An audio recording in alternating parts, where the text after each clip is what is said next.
Hi, thanks for checking out American Spa and Pool Pros. We provide liability insurance for pool service professionals. Whether your business is pool repair, builders, remodelers, plasterers, or just about any service for swimming pools, we have a plan for you. Our customers love us and they keep coming back year after year. We're licensed to insure your pool business in more states than any other pool service association in America. We offer great coverage and competitive rates. There's a flexible plan that's perfect to protect your business and your livelihood. Have a question? Just ask. We look forward to you becoming a member of ASAPP today.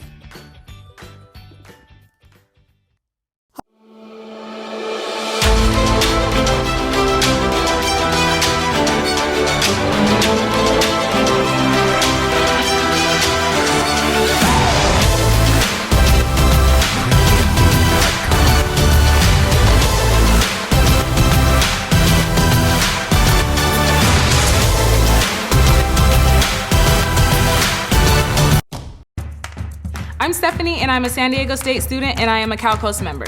I would honestly consider the people who work at CalCoast my friends. Like when I'm walking up, they're smiling and still respectful, really kind, but they're just happy, and they really seem happy to be doing their job. Book skills are important, but they're temporary. Life skills are forever. So what CalCoast teaches me with handling my money, I'm going to know that and use that for the rest of my life.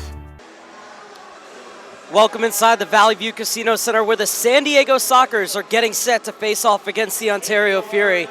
Mark Serba alongside Nate Abarea. And Nate, let's just get one thing straight. These two teams don't like each other. It is a fantastic rivalry between these two teams, one that these fans are anxious to take in yet again. Plenty of drama in the past between these two sides. And see what, there's a special kind of buzz in the air here. The first home game of the 2017 calendar year. These Sockers fans have been anxious to see their boys for quite some time, Mark. And in fact, the Sockers haven't played since their last match against the Ontario Fury back on December 30th of, now we could say all the way back in 2016. Way back when. Coming out 10-6 winners on a very special night for Craig Childs. Huge night for Craig Childs, making history, and Craig Childs anxious to make a little more history and have some rounded numbers, shall we say. And goals number 299 to surpass Bronco Segota and stand alone as the San Diego Sockers all-time leading scorer, and then goal number 302. As it was a very close game in the beginning there, teams trading goals 3-3. Brandon Escoto was huge with the hat trick, and then Craig Childs took over, and the Sockers led all the way out. Quality win in so many ways, and seeing the veteran leadership late in the game, being able to not only be a leader out there, be someone who's a real emotional charger out there for the Sockers, but to be the guy who can actually score the goals in the process. It's such a blessing to have a guy like Craig Childs for this team, but Craig will be the first person to tell you that it's just as much about the supporting cast out there for this team here in the season. And while the San Diego Sockers have been able to rest since that match, Ontario has done something that most teams don't do. They went to Turlock and won. It's a tough place to play. It's one of those teams. They're one of those bogey teams for so many of these sides here in the MASL all around the league. That Turlock trip, that trip out to Stanislaus County, nobody knows. They're never the most successful team necessarily, but they always have a good home field advantage. Much respect to the boys out there in Turlock for that. But as you said, Ontario overcoming that home field advantage. Very impressive away win for them. The Sockers 11-1 all-time versus the Fury. But one thing is for certain, that almost every single one of those games could have gone either way. In fact, 3 of 4 games last year were decided by just 1 goal, and the other game was only decided by 2. Well, and it's not necessarily as much about the final score as it about those moments in the third or fourth quarter where that teetering edge type thing, and that's always how these games go. It's always, there's that one crucial moment where it turns and where you can look back and go, hey, with 9 minutes left in the fourth, that was the time where the Sockers proved what they were worth in the end of it. But the fact that Ontario are always right there where, hey, if that one bounce could go their way tonight, you never know. This is a tricky one for the home side here this evening. And so it's one of those games, where the cliche is throw the form book out the window. Anything can happen. You just love the battles from on the field to between Phil Salvaggio and Bernie Lillivore. You love the chess match between the coaches, and going back to the players on the field, Mark. There's going to be some physical play here this evening. Teams obviously playing each other very recently. Talk about how things have gone in the past. You only have to go back to a few days ago. Yeah, it was last year, but it was just a few days ago when these two teams were going toe-to-toe in that history that we speak of. There might be a few grudges being held from a few days ago, December 30th, 2016, here this evening. Hopefully it's channeled in the right way for all these players. We're going to step aside and honor our nation with the playing of the Star-Spangled Banner, and then Nate Abreu and I will be back with you here for the first quarter kickoff.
Mark Serber alongside Nate Aberre as the San Diego Sockers and Ontario Fury are getting set to lock horns for the second and final time this season in this All-Pacific Division matchup in the MASL.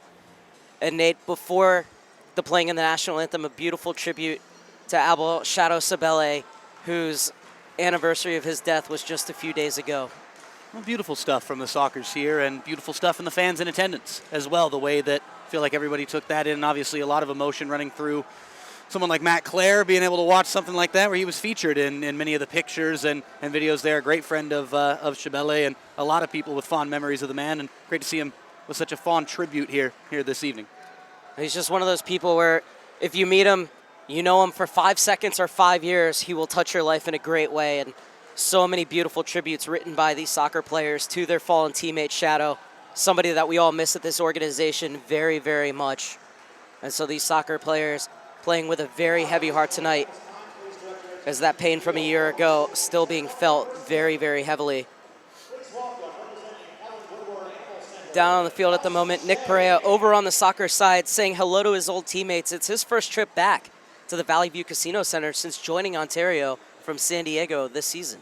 Well, I got to see everybody just the other night, but now the first time coming back to SD, and it's always interesting when you see something like that, and the players from Ontario going over and saying hi to Cowboy Salazar and a few of the other Sockers fans. It's funny how those relationships work. You get to know places so well, whether a guy played here or you get players sometimes who they've just played against the Sockers so many times. They have familiarity with people in the building, but good to see players come back and play against the Sockers and see what they can do against their former team. You know, I think there's that distinction that we need to make is, you know, when I said they don't like each other, it's on the field that they don't like each other, but there's plenty of respect off it, not only between the players, but the organizations as well.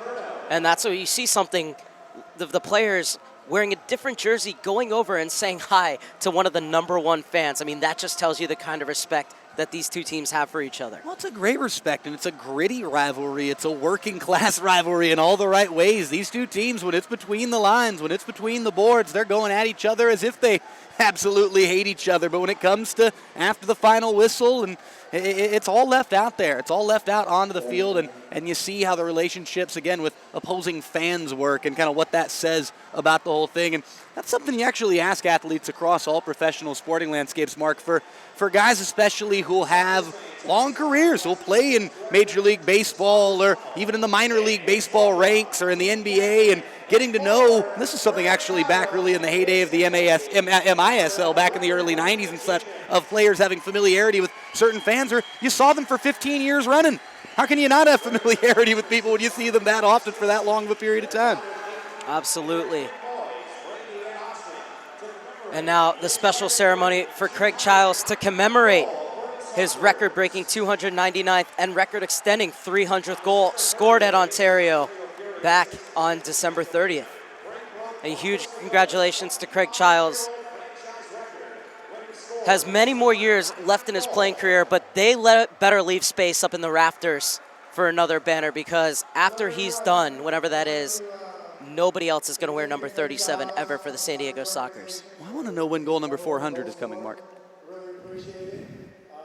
It's been 8 years that I've been on this organization, and to beat all those legends up there on the rafters, it's pretty impressive. So congratulations, Craig.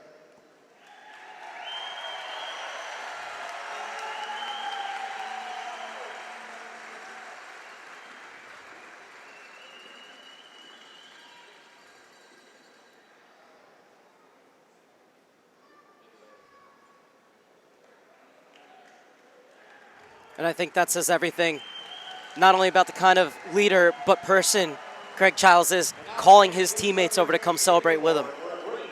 Coming to celebrate with the family, coming to be a part of it, definitely speaks volumes about the character of the man. The Sockers are celebrating on the field right now. It's their captain, their leader, number 37, Craig Childs. It's all about the family, it's all about the teammates, all about the coaching staff, all about these fans. Sees it all as one cohesive unit. That's the pathway to getting that 15th championship banner up in the rafters here at the Valley View Casino Center. It's that mentality, and talk about great respect between these organizations. The Ontario players all coming out, every last player, not just the starters who are waiting for this game to get underway. Every player for Ontario coming out to shake Craig Child's hands, give him a pat on the back, and say, hey, congratulations. You're a testament not only the Sockers organization, but to our league, to us as indoor soccer players, to us as guys that call the arena our homes. Craig Childs is a testament to all these guys. Definitely a great sign of respect there, a great showing of respect and gratitude and thanks there from the Ontario players. Class act. Absolutely class stuff, Mark. I don't know if you can see, but over in the corner of his field, his son doesn't want to leave. I think we have a future soccer player in the making. His son thinks he's in the starting six. He's going to have some harsh words for Phil Salvaggio later on. Come on, he already got a disgruntled player out there, wants to be in the lineup. No, that was great. That was Craig Child's son right there, just having a bit of a fit, saying, no, I thought I was starting. I know you've got 300 goals to your name, but I'm ready to score my first. Said I can mark Nick Pereira. Oh, this is going to be a fun one tonight. These fans are excited. Everybody's in a good mood here. First home game of 2017, and again, first time, almost a month, the Sockers have been home here at the Valley View Casino Center. We've missed each other. It's good to see you, Mark. It's good to be with you, watching this thing wherever and however you're tuning in. And good to see all these fans here in attendance, the fans we talk about, and good to see these players on the pitch. Let's have it. Great to be back at the Valley View Casino Center as we are underway between the San Diego Sockers and the Ontario Fury. San Diego in their all-white kits with blue socks. Ontario in all black, gray, and red trim. And this is Pereira, whose bicycle kick goal for the Beach U.S. national team, one of the U.S. soccer candidates for goal of the year, and definitely worth a look. Mighty nice one. Mark, you just need to give people a YouTube playlist of all your favorite goals. You've got all the goals down. Doesn't matter, beach soccer, indoor soccer, outdoors. Mark's your goal source if you need them. Well, that's certainly the one to go check out. This Child's looking for his first touch, but he's cut off. And the free kick will go the way of the Fury.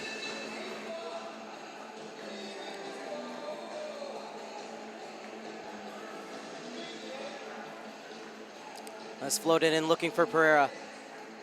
Jockeying for position with Say Roberto. Oh, man. Just couldn't put it past Poth. Pereira, just a handful out there. Big boy, classic target forward.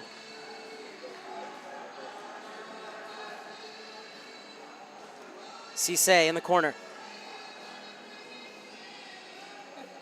And this one's going to go back. Corey Murray. Third season with Ontario since joining from the Seattle Impact. And it's Cisse again. It's been such an important part of this Southern California soccer landscape, Israel Cisse, with the likes of the LA Galaxy and the now Orange County Blues.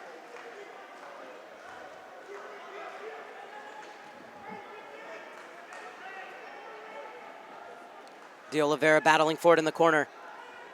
De Oliveira, one of many players who came over from Detroit Waza to play for Ontario. Ooh.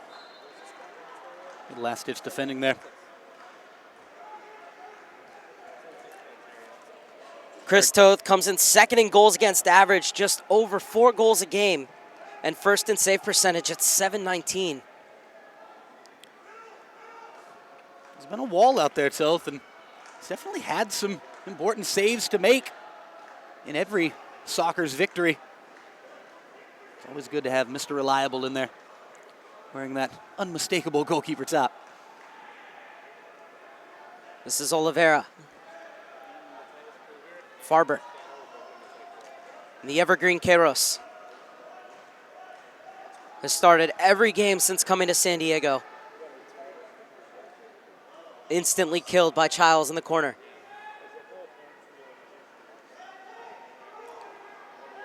Just about 3 minutes gone, and what seems to be a very measured approach by both sides to this opener. I was noticing the patience and possession early on, really for Ontario. Sockers maybe a tad more direct in there. A couple of forays forward, and here's a chance for Farber to give chase, but I was very impressed, actually. And Campinos has missed it.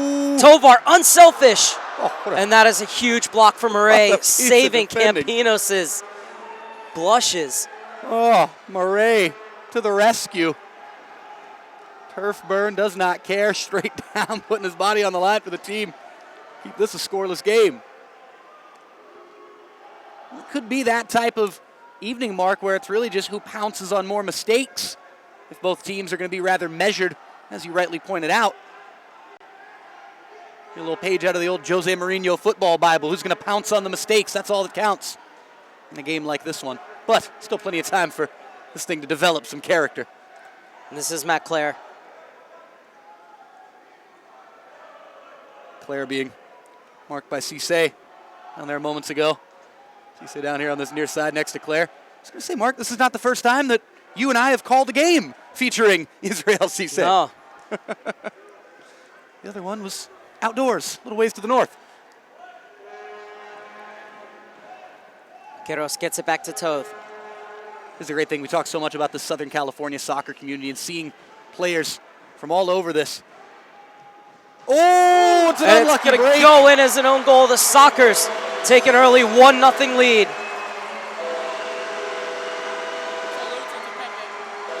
Topete scores against his old club. It's a brutal deflection, Mark. We're anxiously awaiting second shot of that one.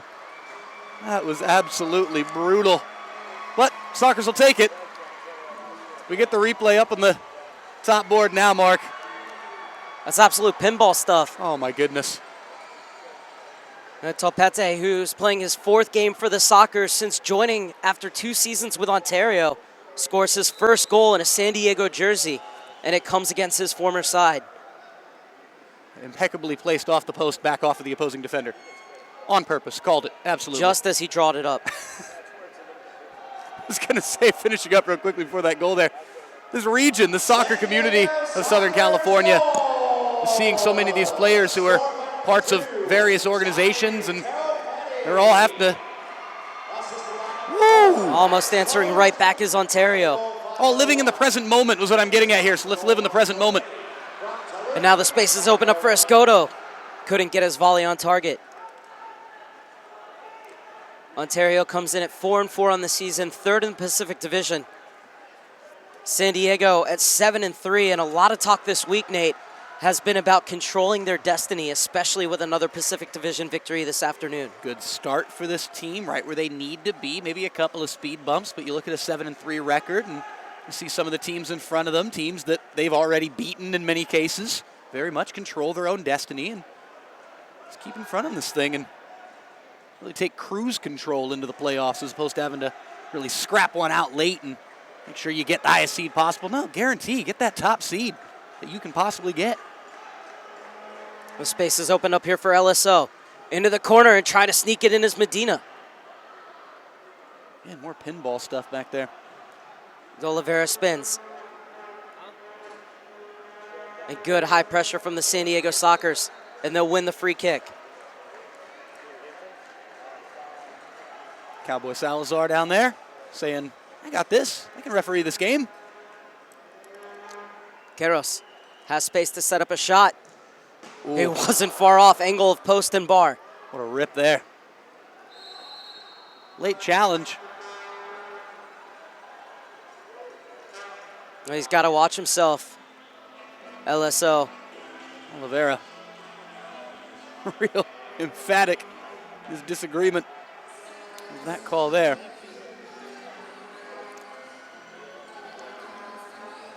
So Campinos will take the free kick. Goalkeeper, along with his brother, joined from Cedar Rapids this season. And he's all the way out near midfield to send this one into the corner. Ball up. Pereira. Oh. Well, that was close to the kind of beach bicycle kicks that he's made himself famous for. Pereira also has a great futsal background as well. You can see, see that the in his futsal skills. background. Yes. You can see the futsal background so much. And there's a few players that are coming to mind, Mark. I don't want to get overly nostalgic here on the broadcast, but there's guys like old 90s English forwards, guys like Duncan Ferguson come to mind when you look down there and you see Pereira. He can get up, but don't mistake it. He can, as we see with the bicycle kick in the beach ranks, he can do the spectacular as well, but he just has that build of a strong target forward. Look out for the Sockers What here, a pass that was from Childs. Into the corner. And the defender doing just enough to put off Matt Clare. Zé Roberto guides it back to his keeper. And Toulouse checking in the middle. But what an addition Flash has been to this side. Toulouse still going. Oh, and almost a nice move too, but well defended. Very well defended there. Stood up in the end of it. I mean, what has Max Toulouse brought to this side for you, Nate? Speed. A lot of speed. On another giveaway. And the chance might still be on here for Childs. Make it 3:01. Telling you, how long till 400? The first in the quest for 400 for Craig Childs. Now he's right back where he started from 2017. Same as all the rest. What a player, what a captain. 2-0. San Diego Sockers, 8:11 left here in the first quarter. And Nate, once again, it comes from the high pressure. High pressure, and Craig Childs doing what's right and anticipating the bounce, anticipating the mistake. It's all about the high pressure. Craig Childs, in the end of it, actually getting on his own slightly errant shot there that went wide, deflected right back off the boards. Right on the spot, right where he needed to be, heads up, same way he was off the press to begin with. Knowing what to anticipate. Being just that split second quicker than the opponent. Craig Childs does it as well as anyone. He scores a lot of pretty goals, but he scores gritty ones as well. He'll take them any way you can get them. Well, until you get 301. I was just going to say, if you're going to get 301 goals, you need to score in many different ways. You can't be picky to score 300. But hey, 301 for Childs now, and I think that's actually a very good goal because now it's going to be less and less about the number. It's more about, hey, let's get back to work. I broke the record. We're on to a new century here. Now let's just get back to work for this team and worry about what my goals do to the Jumbotron up top. And right now they put a 2 instead of a 1, doubled up on this Sockers lead here in the first quarter. And now San Diego just 10 goals away for hitting the century mark in their rivalry with the Fury. Exactly. Child's all about those numbers right now. Let's get team goal numbers.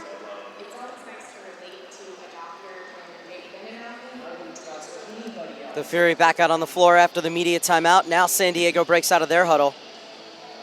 If you're Bernie Lillival, what did you say to your side during that break? I mean, the media timeout came at a perfect moment for him. Came at the perfect moment. Take a breather, collect ourselves. Let's come back with some energy. Let's get this thing back up. I'm telling you, the patient stuff I love. It's good patient soccer, but let's be more direct on cue. Long ball, unfortunately, goes into the net, but anxious to see how they come out of this timeout. They go with a little bit of a high press of their own, or if they stay back and keep playing the more conservative brand that you've already brought up a couple times, Mark.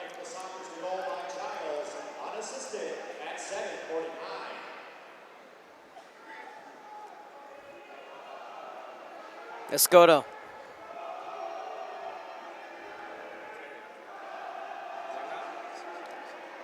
Sockers will be back here in 6 days facing off against the Kansas City Comets. That's going to be a great matchup. A fun one to see Kansas City come in here, a team that don't always get to see every year on the schedule. And Kansas City, a good season themselves. Should be a fun evening. Escoto popped up his first touch. Pereira brings it down on the chest. Oh,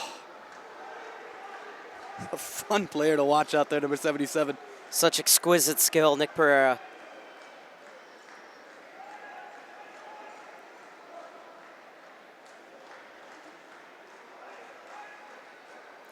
Queiroz. The midway point of the first quarter, 2-0 San Diego has the lead on goals from Juan Topete and Craig Childs.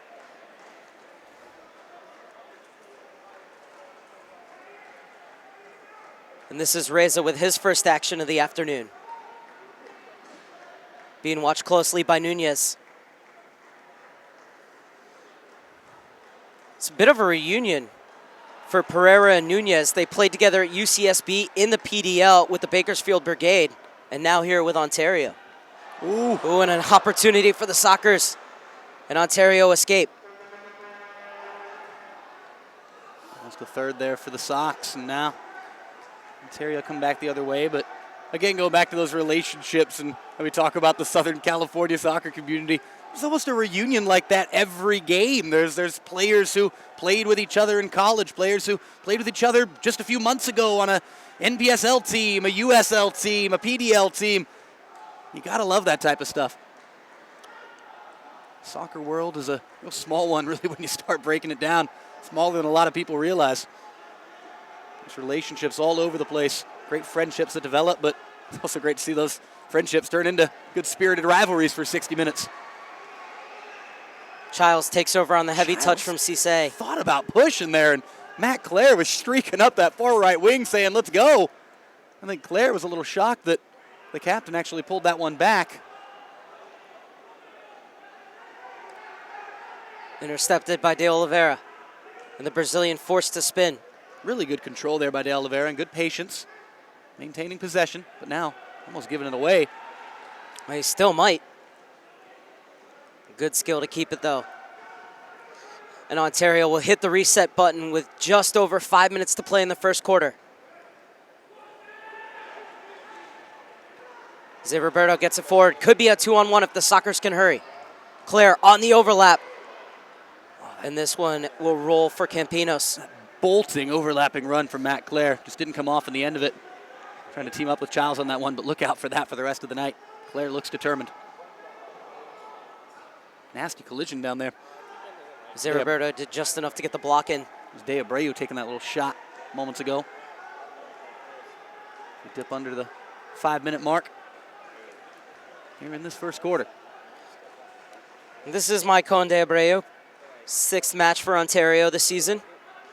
Murray. Look out Campinos. for Clare. Oh, his first touch let him down, Campinos. Can the Sockers take advantage? Clare is going to go at it alone. It wasn't far off the mark. Rebound falls for Childs. Looks a determined fellow out there. Childs!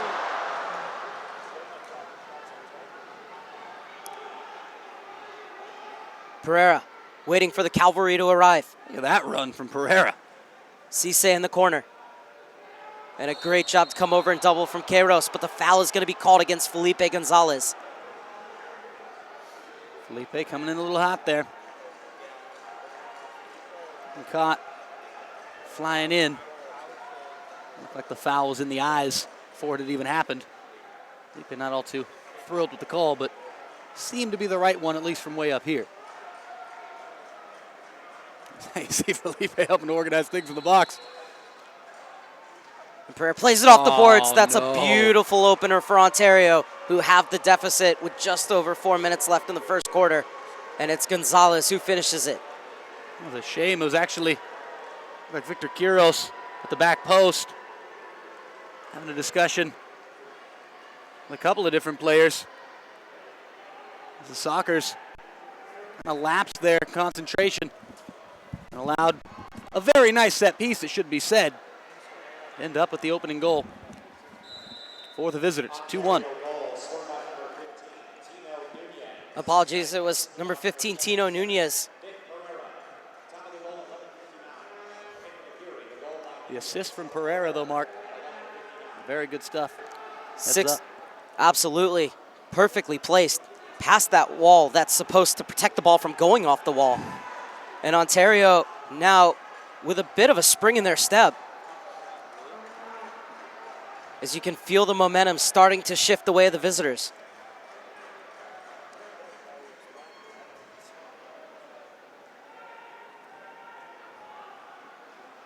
Intercepted. LSO.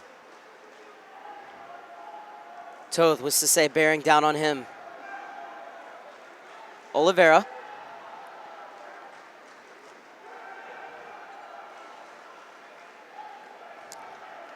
Brian Farber's back out for the Sockers. It's posted up on the far side. As Oliveira takes the spill. A crunching challenge there, but thinking that really an all ball play. Ontario defender.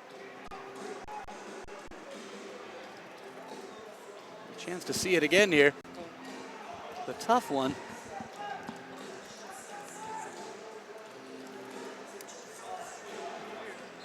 Well, foul or not, it's going to be a free kick for San Diego. And it's well defended by Ontario, quickly out on top as Reza gets it over to Zé Roberto. Oh, that's a good run from Reza. Thought about the shot, now he unloads.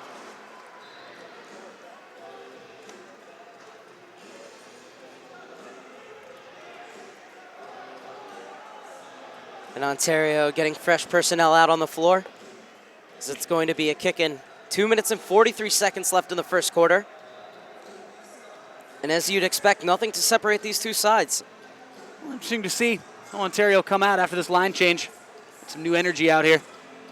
To the back post. Oh, that was so close there for an equalizer. They would love to get this thing at 2-2 before the end of this quarter. Foot race down here in the corner. Compelling one.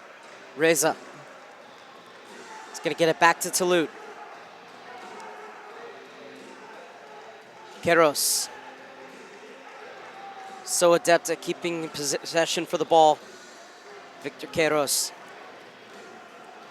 Represented Mexico at the 2012 Futsal World Cup. Felipe Gonzalez.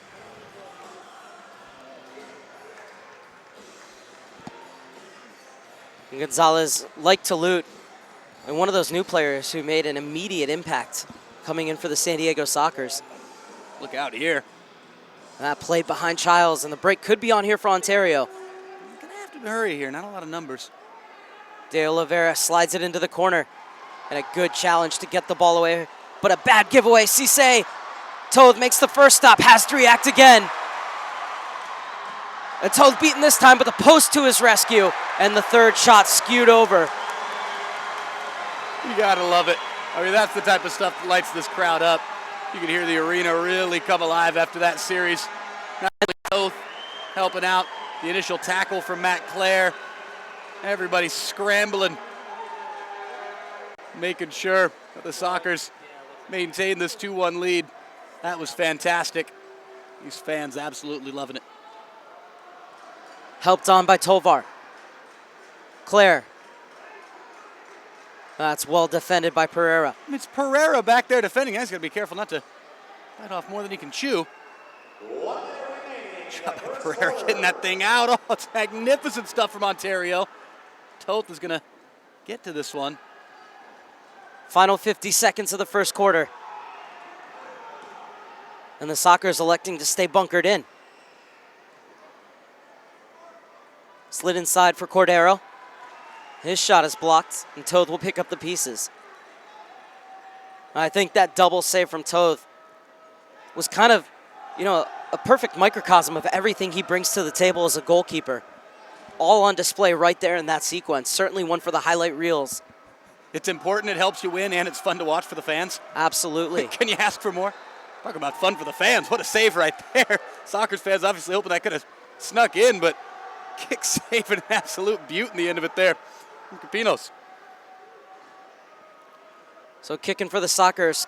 Can they extend their advantage just before the first intermission as Child's shot is charged down? 10 seconds left. Campinos comes out. And that's going to be a foul on Toulouse. Good piece of sportsmanship there at the end of it. Toulouse, Capinos patting each other on the shoulders saying, no big deal. Let's close out this quarter. Campinos was one of the goalkeepers on Phil Salvaggio's World Cup winning side 2 summers ago. As this first quarter will come to an end, 2-1, San Diego leads after 15. But just as we said a few moments ago, really nothing separating these two sides, and that's exactly how you'd expect it to go, especially in the early going. What we expected from these I'm Stephanie, and I'm a San Diego State student, and I am a CalCoast member. I would honestly consider the people who work at CalCoast my friends. Like when I'm walking up, they're smiling and still respectful, really kind, but they're just happy, and they really seem happy to be doing their job. Book skills are important, but they're temporary. Life skills are forever. So what CalCoast teaches me with handling my money, I'm going to know that and use that for the rest of my life. Blew out my ACL. Pulled my shoulder out. Broke my collarbone. I had a Liz Franck injury. You play long enough and it's going to happen to you. I heard a lot of good things about UC San Diego health system. The hospital, the doctors. Gave me a lot of confidence going into the surgery. A good experience for me. I was able to get back to the sports I love. It's always nice to relate to a doctor when they've been an athlete. I wouldn't trust anybody else with my knee.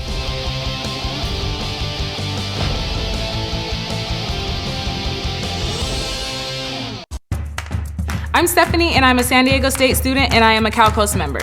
I would honestly consider the people who work at CalCoast my friends. Like when I'm walking up, they're smiling and still respectful, really kind, but they're just happy and they really seem happy to be doing their job. Book skills are important, but they're temporary. Life skills are forever. So what CalCoast teaches me with handling my money, I'm going to know that and use that for the rest of my life.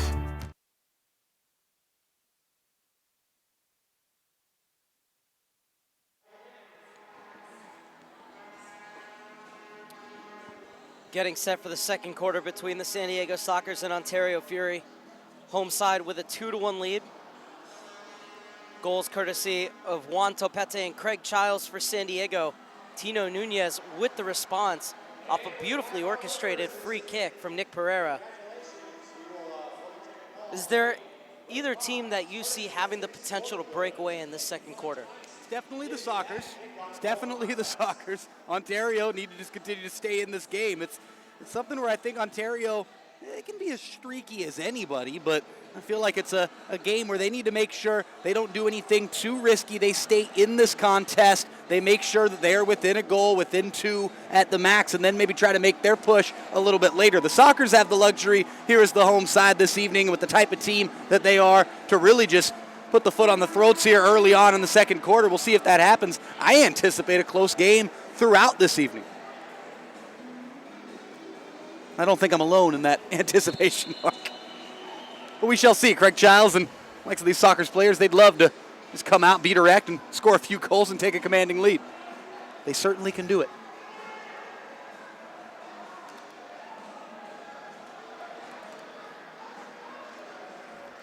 Long outlet ball.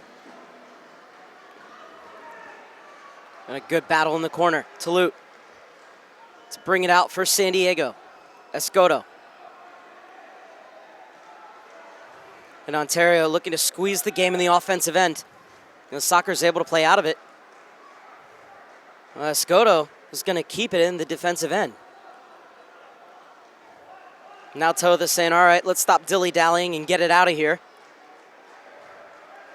None of that dilly-dallying. None of that allowed. Now Ontario dropping off just a bit. And so Totha's going to be able to bring it over the three-quarters line. Perfectly played onto the head of Childs and almost an own goal. And Campinos has to hook it away.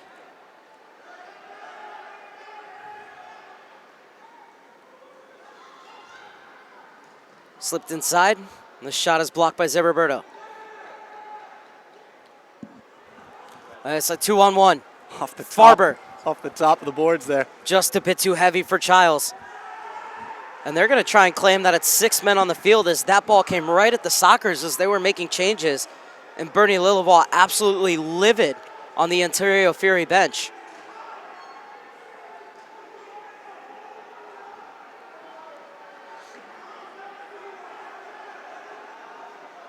Now the Fury on the break. De Oliveira. Spots it back on the right.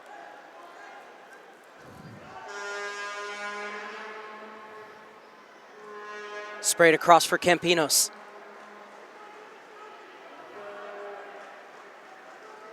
De Abreu. De Oliveira.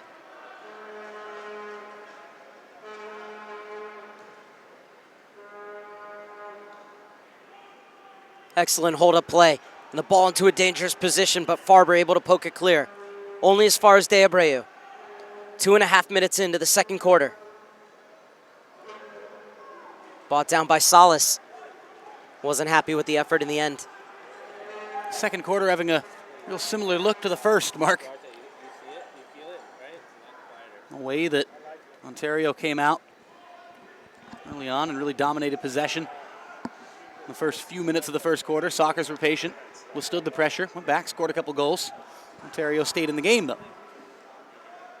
Giles. Claire with the angled ball off the boards. Claire with the two-handed shove in the end of it. Ain't cheating if you don't get caught.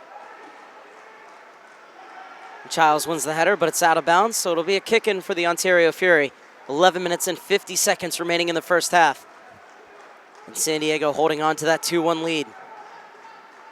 As Campinos floats it into the corner for Pereira. Gotta be a handball. Off of Cisse.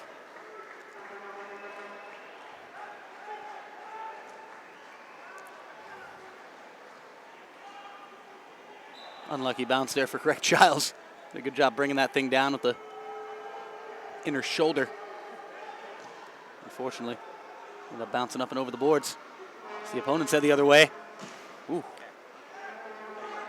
Vicious rip with the left foot there. An important intervention from Topete, as there was a player lurking at the back post.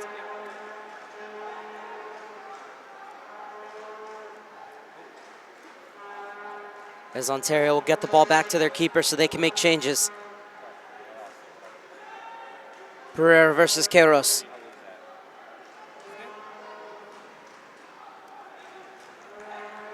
Campinos. De Abreu.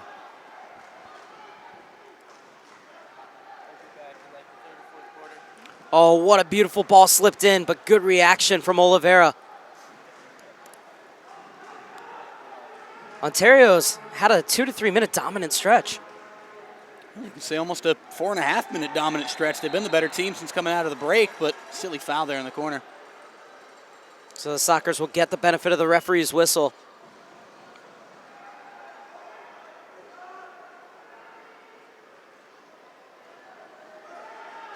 You see Queiroz saying, just get up, and Claire's in. And Claire slips it by the keeper. Post to his rescue. Claire unlucky on that rebound. Oh, it's got to be a foul on Pereira. And is a blue card going to come out? Well, the ref's made his way over. Well, the deep end's calling for a blue card, but they're not going to get it from the men in blue. Pereira really left that one in late. It's Topete who's down. Topete, I'd say, was also in there, staying in, ready to wear that one. Maybe could have done a slightly better job trying to get out of the way when you hope that Topete's okay. It was definitely one that was left in quite a bit there from Pereira. I don't want to speculate in terms of the level of malice in a challenge. We'll never know from way up here, but it only seemed like number 77 could have backed out slightly once the ball seemed to be making its way off the feet of the Sockers number 2, and this does not look good for Topete.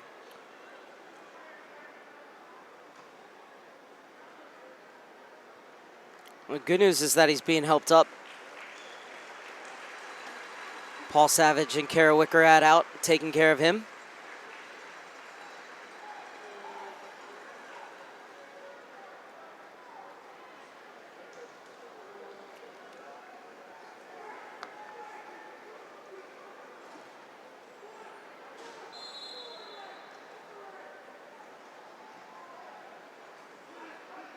Reza.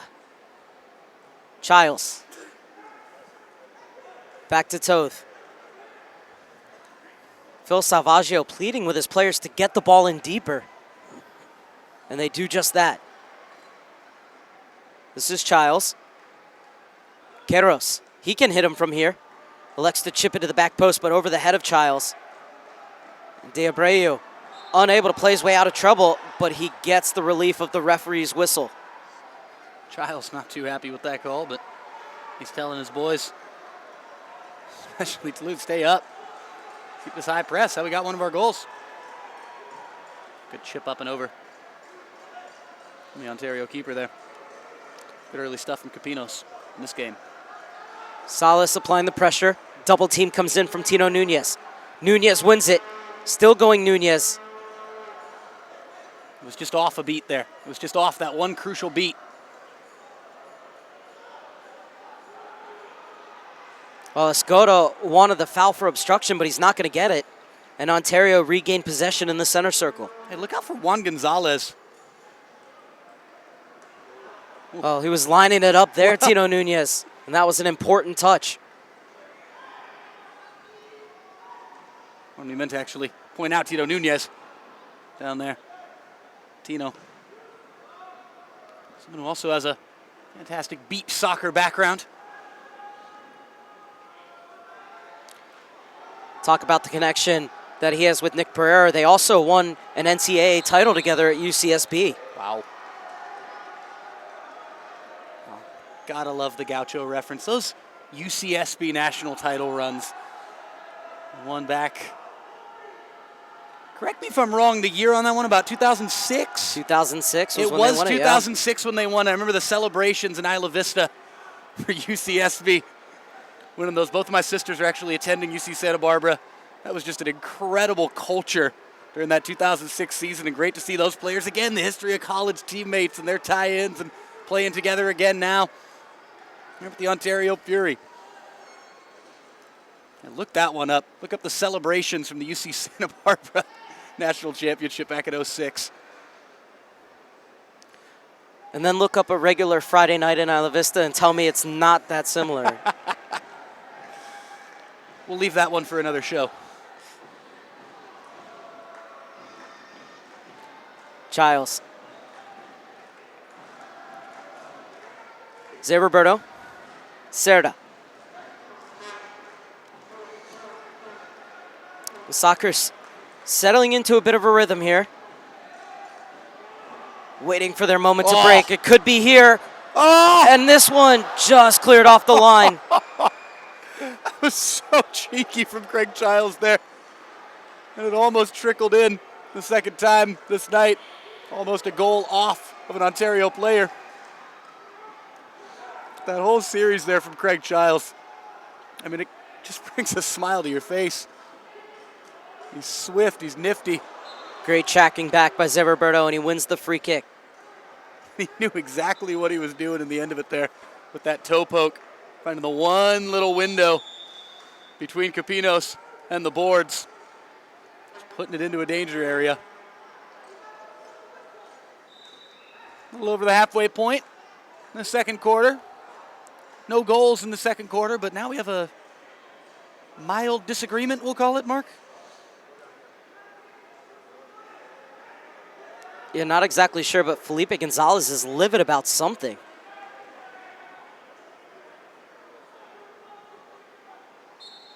Until telling him to just get on with it.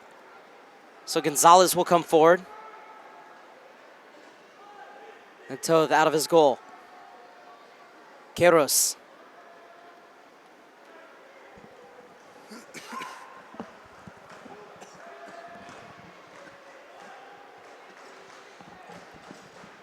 Toth drills it to Medina.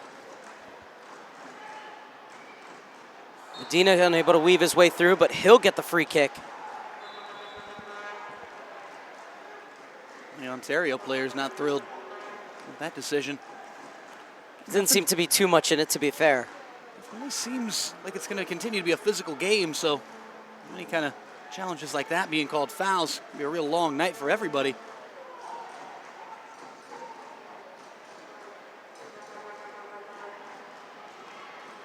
Good closing, defending in the end there from Ontario. This high press continues from the Sockers, Mark. Well, that's going to be a foul. And the Blue Man Group says it's going to go the way of Ontario. Flip a coin, really. I shouldn't say flip a coin. It just seems to be alternating. Anthony Medina has gone on a rare 8-game goalless streak.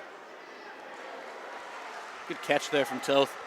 Pereira exactly going up full throttle for it, but Toth climbing the trees to haul that one in.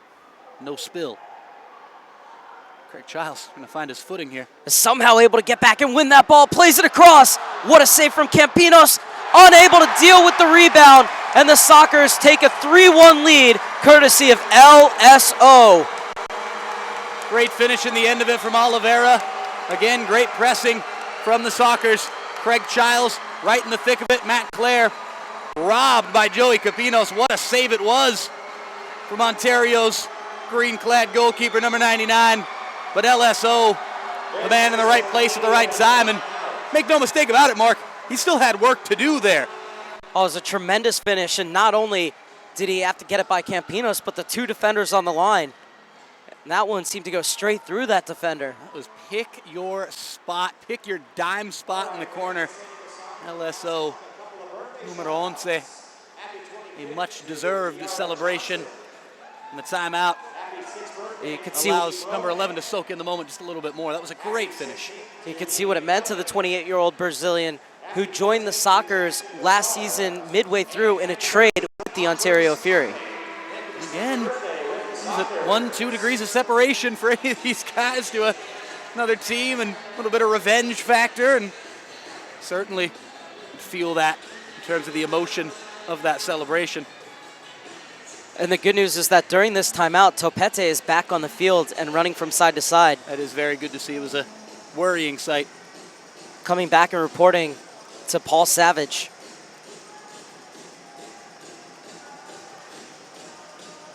Have to give real credit to this training staff and Paul Savage and Kara Wickerad.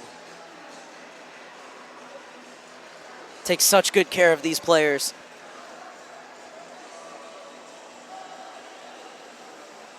Soccer's organization blessed with so much in that department, and it comes to training staff, the medical staff, the massage therapy staff. I mean, everything is top notch for these players, and the players very much appreciate it. So it's 3-1 out of the media timeout. 6 minutes left in the first half. Oliveira has restored the 2-goal cushion for the home side.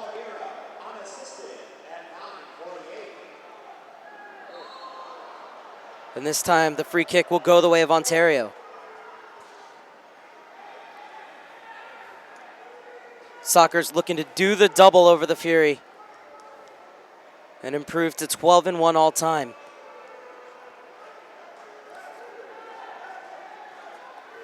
Fury's lone victory came here last season, November 21st, 2015, in the first meeting between these two clubs in a 4-3 win.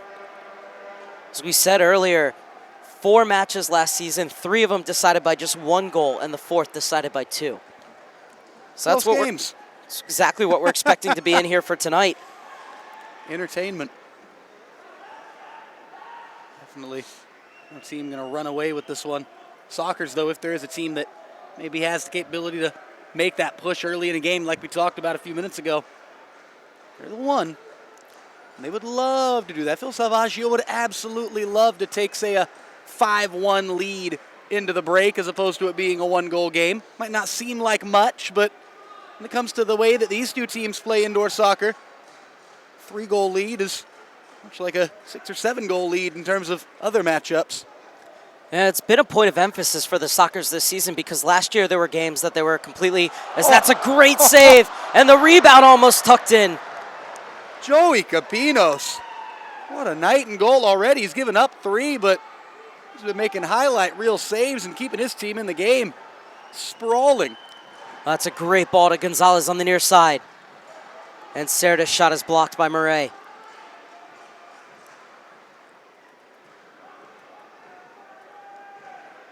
Correction, it was Campinos with the block.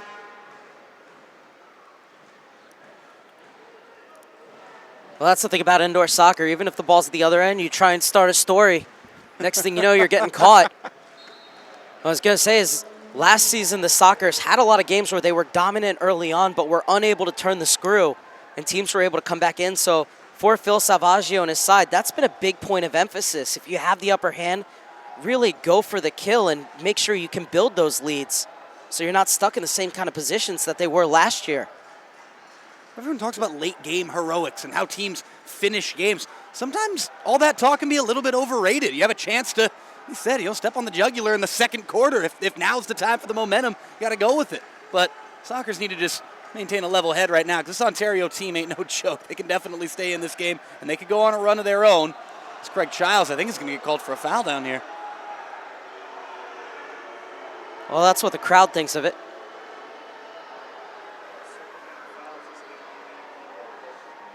That's the great voice of soccer in the 1970s and 80s. Toby Charles used to say, Mark, remember, Toby Charles would say on Soccer Made in Germany, the crowd don't like that. If anybody got that Soccer Made in Germany reference, you are an OG of soccer in America. Shout outs to KQED and PBS. And the great Toby Charles, of course.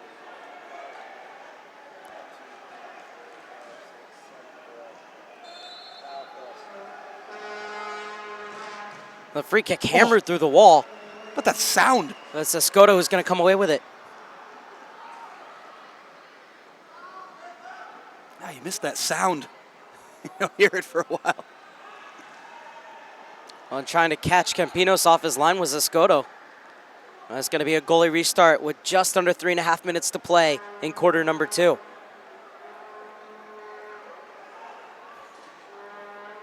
You talk about the audible sensations in this arena. But a few of those already this evening, just the real crunches that you hear, whether it's the challenges a few times or people just ripping shots and people putting their bodies on the line to block them. The sounds of professional indoor soccer, without a doubt. San Diego at the moment out shooting Ontario 13-8, but it's 3-1 on the scoreboard. Pereira looking to change that.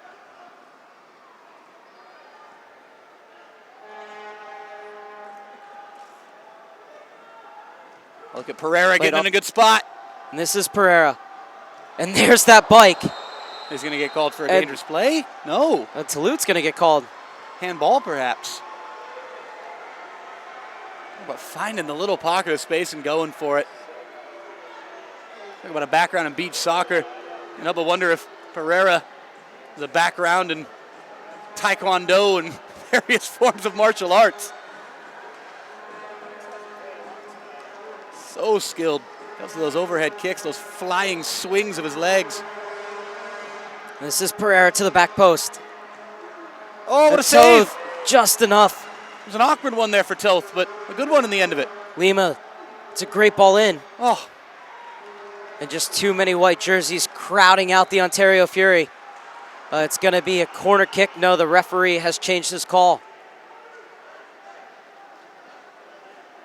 Well, he pointed the way of the Sockers, and then he pointed back to the spot. I think they are going to give the corner. But again, Sockers player putting his body on the line. Making these fans happy. It's been an entertaining first half. It's only been 4 goals, but how about highlight reel material. Great saves from both goalkeepers.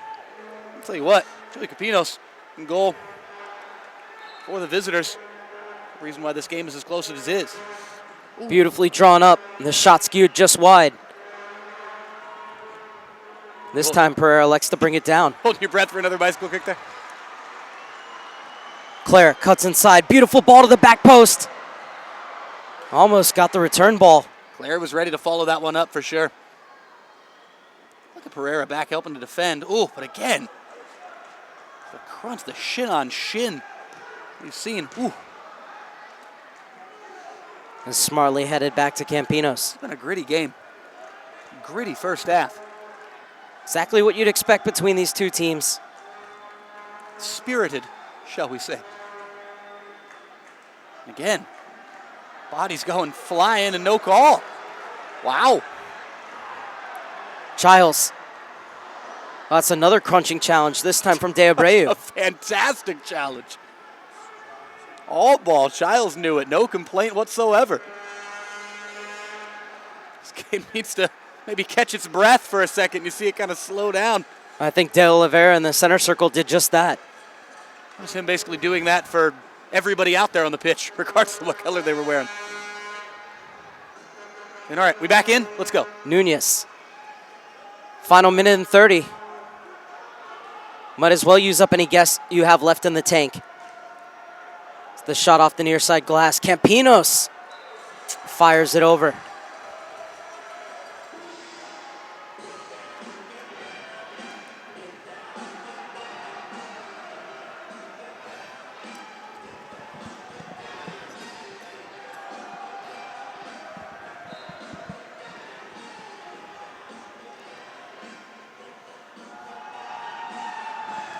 Toth launches it. Giles. Oliveira. Good turn there by LSO. Score of the only goal in this quarter. Zé Roberto. The Brazilian plays it across. And this one is going to go back to Toth. 1 minute remaining, according to the scoreboard and our PA man, Callan McClurg.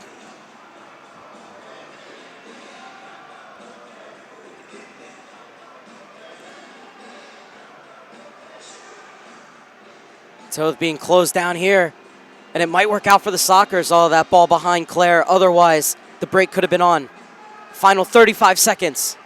Claire slips it inside, gets the return ball. What a save from Campinos. And now Sisse looking to break. And I think that needed to be slipped through to Sisse. Still could get it over to him. 15 seconds left in the first half. Can Ontario fashion one more chance? 9 seconds. They got to go.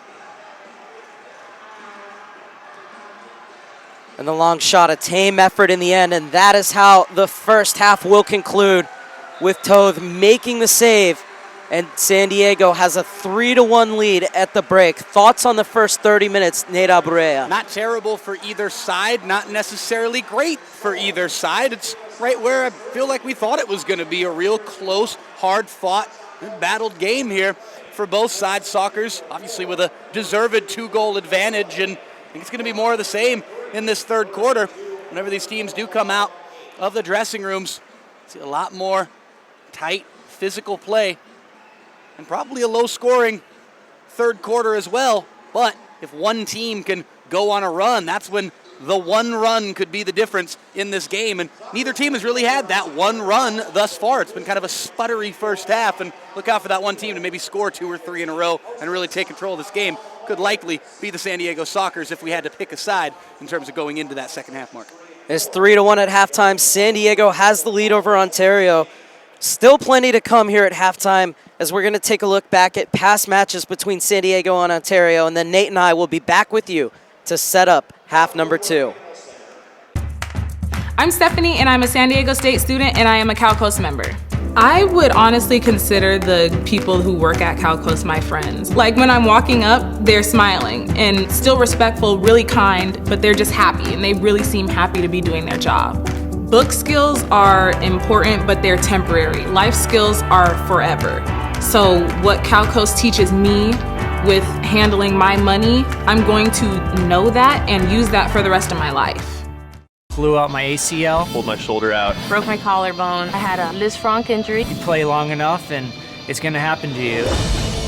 I heard a lot of good things about UC San Diego health system. The hospital, the doctors. Gave me a lot of confidence going into the surgery. A good experience for me. I was able to get back to the sports I love. It's always nice to relate to a doctor when they've been an athlete. I wouldn't trust anybody else with my knee.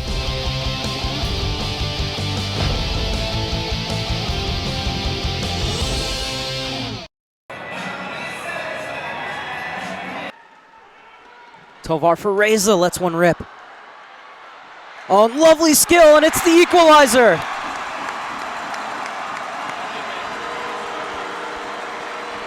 It's a lovely goal for the Sockers. Score tied up. Childs staring down the barrel of a 3-man wall, and a fourth on the edge of it. It's laid off for Childs, guides it into the corner. It's 297. He's one away from tying Bronco Segota for first place on the all-time San Diego Sockers scoring list. Placement. Hey, how about some placement? That's a great sliding tackle from Martinez. Still with work to do as he's beaten, and the Sockers take a 3-2 lead. And that is what we've been waiting to see from Matt Clare. It's Lute. And Campos didn't even move there. Strong defending. Welsh saved the first, but couldn't save the second. And Matt Clare, with his second of the evening, gives the Sockers a 2-goal lead. I think it's more of the same, more of the patient build-up, more of that real possession-oriented soccer that we've seen from the San Diego team. Or Hughes walks in, it's a power play goal, and the Sockers have scored 7 seconds into the second half. how about just going as direct as possible and scoring a goal 7 seconds into the second half? That also works. Tovar circles around, gets the benefit of a deflection, and the Sockers take a 6-2 lead.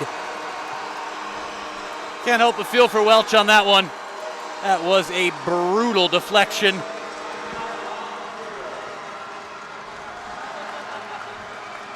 The sharpshooter. Quite the celebration as well. Echeverria's shot is charged down. Ooh. Toth wouldn't be beaten at his near post. Still work for him to do as he slides Oh, over what and a saved save. off the line by Gonzalez. Toth claws it away. Well, it's desperate defending, but it's tremendous. And it's Martin. a 3-on-1 going the other way. Play to the back post. Childs has tied Bronco Segota for most goals in a San Diego Sockers jersey. Toth angles it for Claire. The spaces open up for Oliveira. Queiroz back to Oliveira. Beautifully done. And the Sockers extend their lead to 8-3. That's magnificent. That is magnificent soccer from San Diego. Falls Conley for Oliveira. 9-3. Oliveira gets his second. Can't give the Brazilian that much space. He'll make you pay.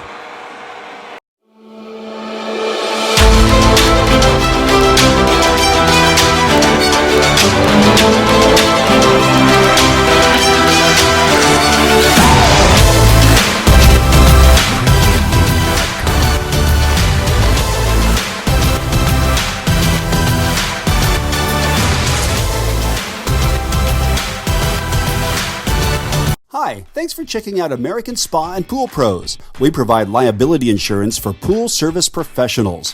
Whether your business is pool repair, builders, remodelers, plasterers, or just about any service for swimming pools, we have a plan for you. Our customers love us and they keep coming back year after year. We're licensed to insure your pool business in more states than any other pool service association in America. We offer great coverage and competitive rates. There's a flexible plan that's perfect to protect your business and your livelihood. Have a question? Just ask. We look forward to you becoming a member of ASAPP today.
Mark Serber alongside Nate Aberre on Sunday Fun Day here at the Valley View Casino Center.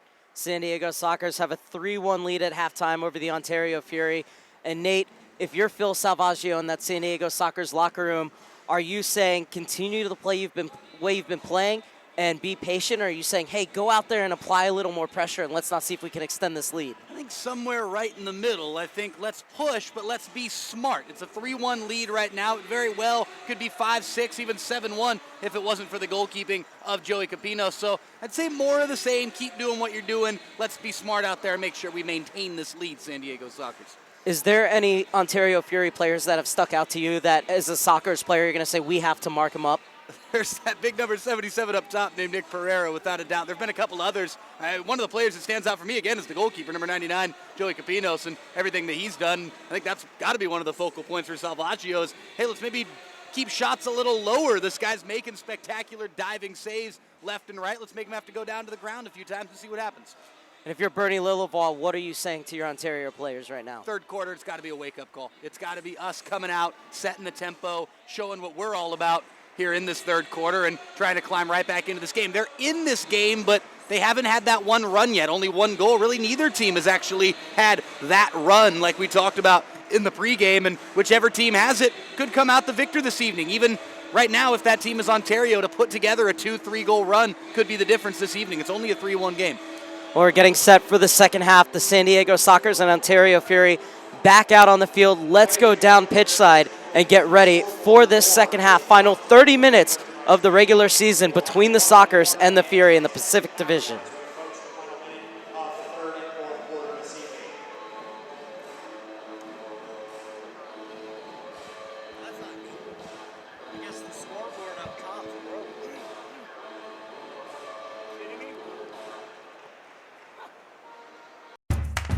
I'm Stephanie, and I'm a San Diego State student, and I am a CalCoast member. I would honestly consider the people who work at CalCoast my friends. Like when I'm walking up, they're smiling and still respectful, really kind, but they're just happy, and they really seem happy to be doing their job. Book skills are important, but they're temporary. Life skills are forever. So what CalCoast teaches me with handling my money, I'm going to know that and use that for the rest of my life. Blew out my ACL. Pulled my shoulder out. Broke my collarbone. I had a Liz Frank injury. You play long enough and it's going to happen to you. I heard a lot of good things about UC San Diego health system. The hospital, the doctors. Gave me a lot of confidence going into the surgery. A good experience for me. I was able to get back to the sports I love. It's always nice to relate to a doctor when they've been an athlete. I wouldn't trust anybody else with my knee.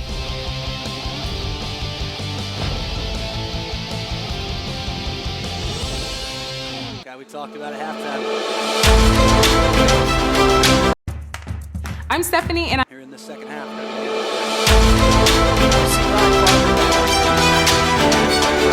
Getting involved with the high press. Salute. On a bad giveaway. Laid off by Pereira and sent high and wide. And now the break could be on here. Salute pushes it forward for Farber. Farber lays it off. That's a beautifully orchestrated counterattack, but Clara puts it just over. But Talute wanted a handball. Zay Roberto joins the act, and he puts his shot just wide. Brutal deflection there. Almost came to the Sockers' aid. Ontario breathes the sigh of relief. Salas gets it forward. That shot is blocked. De Oliveira.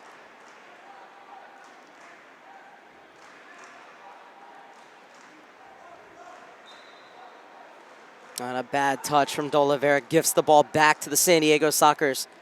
1 minute gone in the third quarter, and the Sockers have had their chances. Absolutely. Salvaggio hoping for plenty more. Hopefully they can take those chances.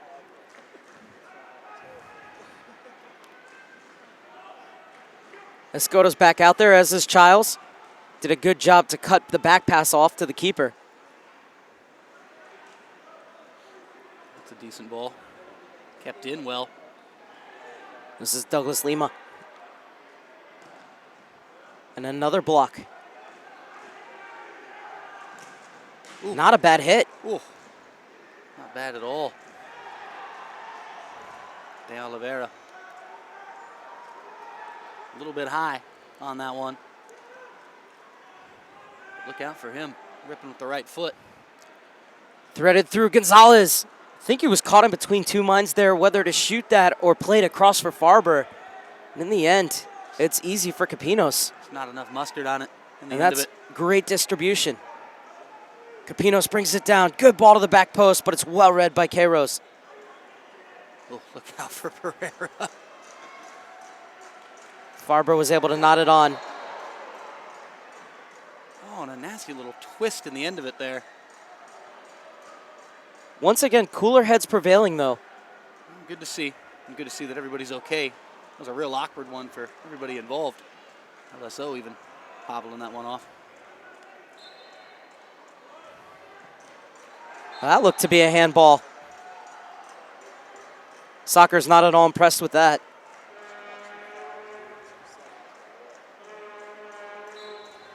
Get right back underway.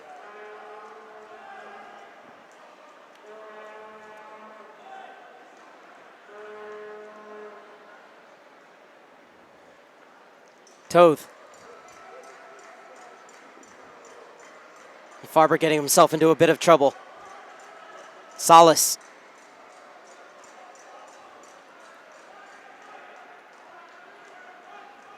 Pereira. Gets it inside. Cordero shaped out to this right-hand side. Pereira goes to the left and slides it into the corner. Off the boards looking for Sisse in the center, but it's cleared out by the Sockers. Oh, what a move that is from Pereira. Oh. And then the shot blocked by Queiroz. Pereira getting back on defense now. It's a 2-on-2. Cerda tried to slide it to the far side. And look who it is. You kidding me?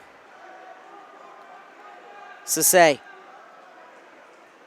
Pereira's got the lone assist on the night for Ontario, but it's the full package, everything he brings to this team. Look out here. Play back and another good block, this time from Toulouse. And Toulouse turning on the Jets. Toulouse always all the way through. That's a great play from Campinos. Cerda steps in. Cisse got past him. And then Cerda stopped it with a handball. Oh, it's going to go the other way. All right.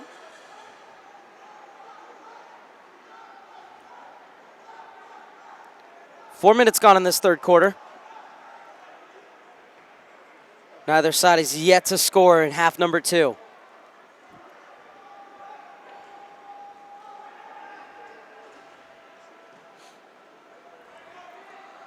Jose Roberto has made his way forward, and he's dumped.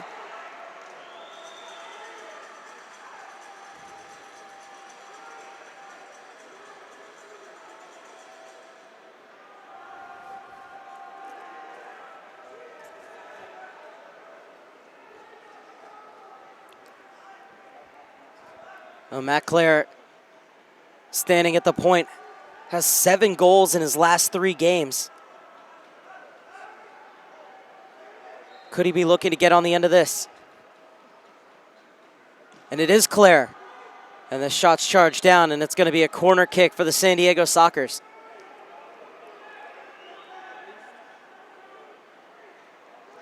The Sockers will make personnel changes before taking this corner. Matt Clare also tied for 3rd in the MASL in assists with 12. I'd love to get back up in the goal department, tell you what. But doing it any way he can. Helping his team with the distribution. 3rd in the league. Good stuff from Matt Clare. Oh. Giles, Gonzalez dragged down, and that's going to be a blue card for Campinos and should be a penalty shot as well. Remains to be seen. Well, that's not the first time this season we've seen Gonzalez lift the ball over the keeper. Lovely stuff from Gonzalez there, but let's see what comes of this now.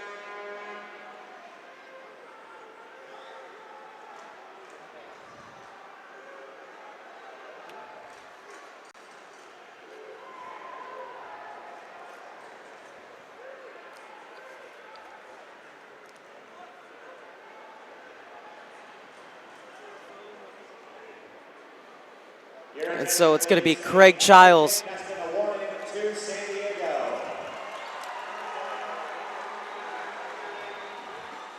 Looking for number 302, Craig Childs.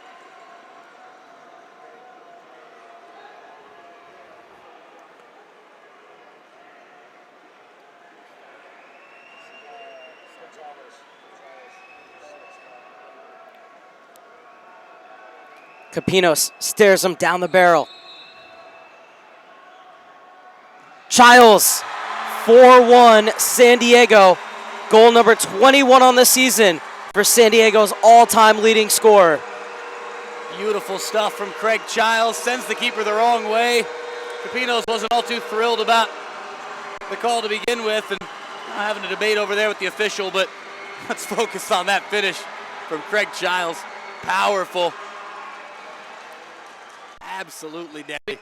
Craig Childs with goal number 2 on the night. 4-1, the Sockers lead here with 10:30 left in this third quarter.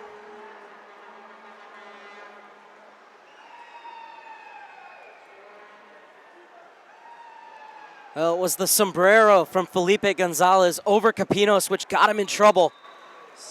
And Craig Childs with the goal. And so both teams back to full strength.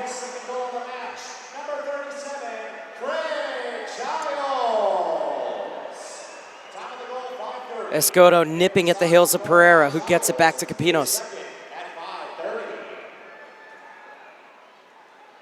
Medina. Guerros. Medina flying forward. He wants it. Instead, it's off the boards for Toulouse. And that's a good sliding challenge. Pereira targeting up. And Escoto getting back. Toulouse with a heavy touch. Can only push it as far as to say. De Abreu.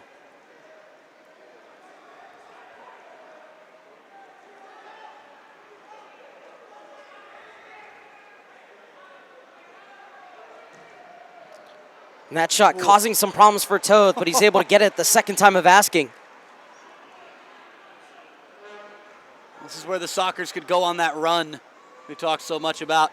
Make this a 5-6-1 game, really put it beyond doubt as early as possible. Next goal is crucial here. Next goal is crucial. 5-1 lead for the Sockers or a 4-2 game. In a game like this, that's a world's difference. See which way the pendulum swings.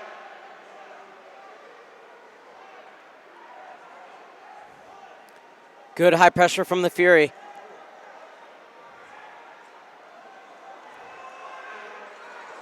And it's Roberto, it's a 3-on-1.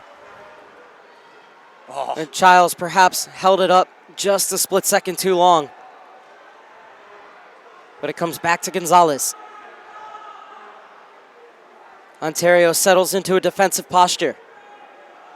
San Diego looking to break them down. Roberto. And it almost deflected in off the shot from Childs. Again, good defending though back there from Pereira in the end of it. Good control here from 77.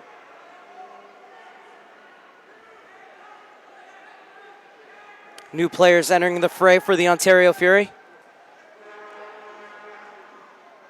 Clipped into the corner.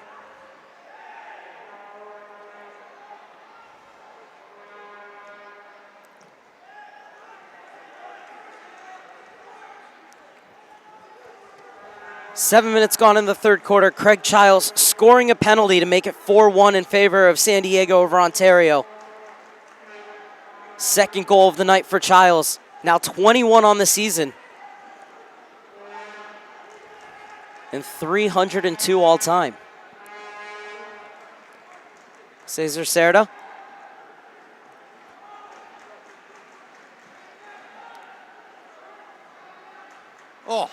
Oh, it's beautiful skill. Tovar's calling for it. It's Tovar, one-on-one with Capinos. Tovar makes it 5-1. The counterattack worked to perfection. Brian Farber to Eric Tovar. Lovely finish of the end from Tovar, but that is a team goal, Mark Serber. That started at one end, wound up at the other in the back of the net. with the great finish from close range from number 51, but you see the celebratory ball about to get kicked by Tovar up into the crowd. It's like everybody should get to kick one up into the crowd after that one. That's a coach's delight, that goal. Everybody that was on the field played a part in that one. 8th goal this season for Eric Tovar, the 25-year-old in his second year from the Monterey Flash. And it just keeps getting better and better and better for him this season as he's already surpassed last year's goal total. But that all started with them winning the ball in the back and working their way out. And just as you alluded to, lovely combination over in that far corner to escape the pressure. And from then on, it was all about Farber with pace and precision to get that ball over to Tovar. Good first touches, good stuff from Toth originally to get out of trouble there and chip that one up and over a couple of charging defenders. A little backflip on the header, good first touches from everybody. Great diagonal ball over there from Farber over to Tovar, and a great finish at the end of it. Again, everybody played a part in that thing. It was fantastic stuff. Phil Salvaggio, that was just a gorgeous painting from the artists on the field. It's going to make the teacher also happy. Salvaggio, you see him still focused. You can't help but wonder if he's telling his boys, hey, let's keep this push going right now. This is that run that we've talked about. This is as much of a run as any team's had in this game, Mark. Sockers with 3 unanswered goals have taken a 5-1 lead. Craig Childs with 2. Juan Topete opened the scoring. LSO and Tovar with the others. San Diego Sockers goal! Score number 51, Eric Tovar. This is Mauricio Salas. Assisted by number 7, Brian Barber. Time of the goal, 8:34. Again, the Sockers. Oh, and Tovar with a bit of a mistouch. Make that Kairos. Somehow that ball stays in bounds. Okay. And Pereira, another great ball off the boards. Oh. And Pereira finish. pulls one back for Ontario. Look out for number 77. No nonsense. Smashed. Toth beaten by his former roommate. And how? Oh. What a strike. Cool as you like on the volley. That thing was coming down from rather high up. Keeping that one low, not an easy thing to do. It was low and hard to that far corner. Nothing Toth could do. It's the end of the run, but still a 3-goal lead for the home side with 6:45 left here in the third quarter. Pereira now scoring at a goal a game. 8th goal in 8 appearances. His 3rd against his former club.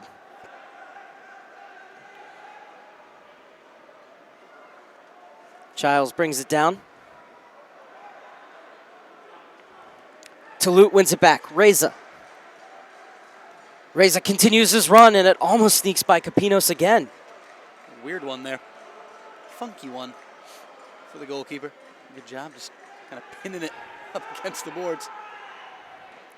Oh, and a bad giveaway here. Childs. He saw that Capinos was still tracking back, but he had all the space in the world to take that closer to He had a goal. little bit more time than he realized, Mark. Childs biting himself for that one.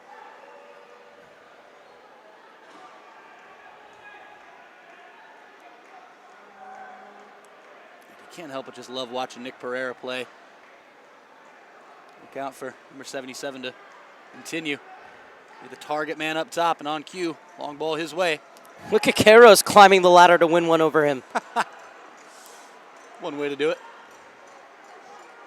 Right back at you. Oh! Oh, correction, that's Serta. Another heavy challenge, this time from Sisse. Heavy challenges flying left and right in this contest. As we expected, indeed. A little under 5.5 remaining here in this third quarter. Sockers So flights it in. continue to push. Love to take the 4-goal lead that they had a few moments ago before that great goal from Pereira. Take a 4-goal lead into the break. So plenty of time to work with, though, here in the third quarter for the visitors in black and gray and A little bit of red as well. Ontario Fury.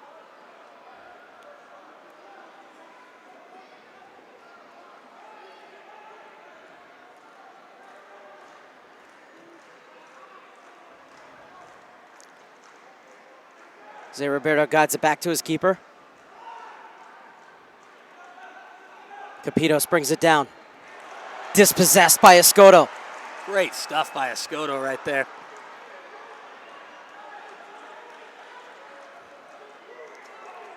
And Felipe Gonzalez says, let's hold it up. I need a breather.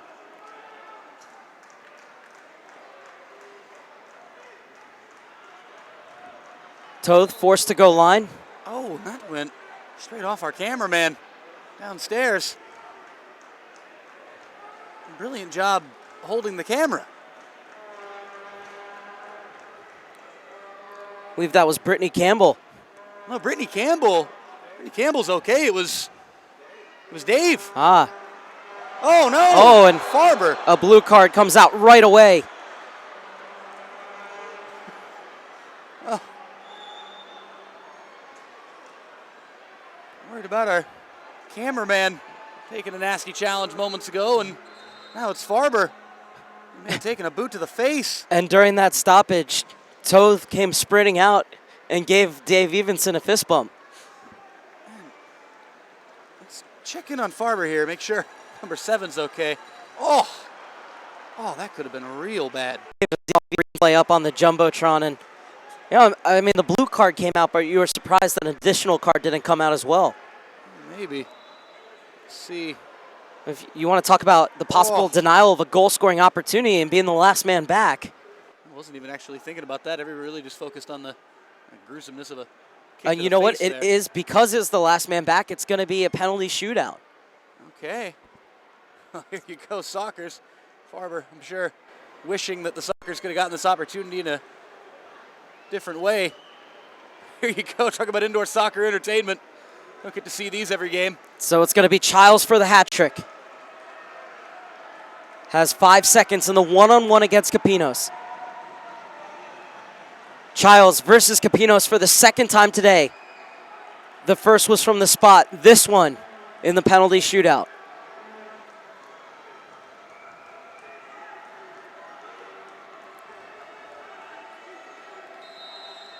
Childs gets by Capinos and scores. Hat trick for Craig Childs. Beautiful stuff from Childs. Got one goal from open play, one from the penalty spot, one with the good old-fashioned dribble up, cutting by the keeper. 6-2. Now the score, 4-goal lead restored. Craig Childs with the hat trick. Welcome back home, number 37. His fans are loving it. And give all the credit to Brian Farber for winning that shootout. And not only that, he ran out to celebrate with Craig Childs. And the trainer, Paul Savage, was running after him as he was still tending to him. Well, he's got the ice bag on the face now. I guess great job taking that boot to the face. Phenomenal stuff, Mr. Farber. In all seriousness, it was a great job actually leaking out on that play by number 7 and drawing that foul. Pereira with a chance for his second, but Toad stones him. 6 goals for the Sockers, 3 of them for Mr. Craig Childs.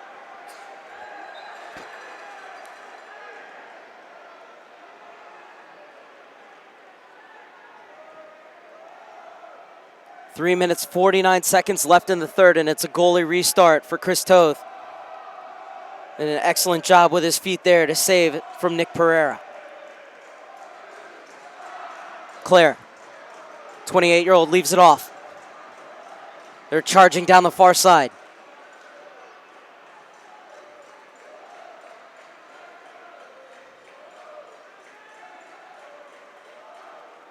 Oliveira's camped out in the center. Claire finds him.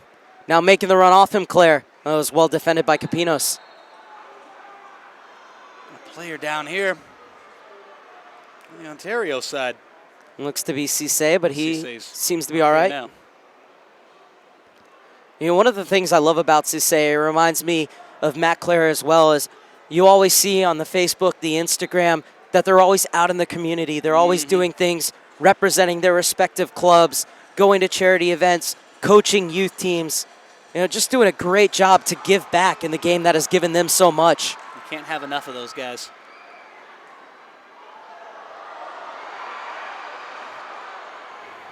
Crowd buzzing at that attack there. It's not over. Oliveira to the back post, and that was a crucial intervention from Nunez.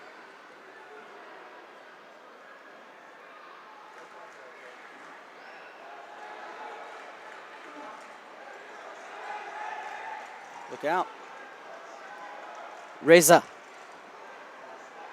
And a great job by Toulouse to come back and help out Reza and break that play up. Toth.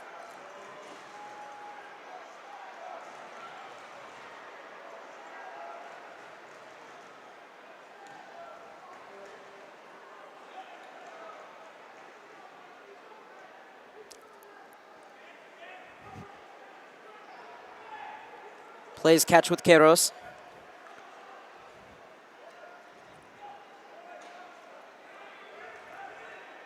If he continues at this rate, especially tops in the MASL and goals against average and save percentage, he could end up with the Goalkeeper of the Year award, Chris Toth. It's on the fast track. Still early days, but like you said, great ball in by Childs. And Gonzalez just missed it. And this is Felipe Gonzalez. Couldn't sneak it by Capinos at his near post. Second bite at the cherry there for Gonzalez. Maybe a third. Farber. Oh, how he deserved that. Farber can't believe it. Clapping the hands, disgust. He's going to take a boot to the face. Come on. You know, technically he has 2 assists tonight. Only one in the stat sheet. Yeah, the other one I'm sure he's going to be quite proud of.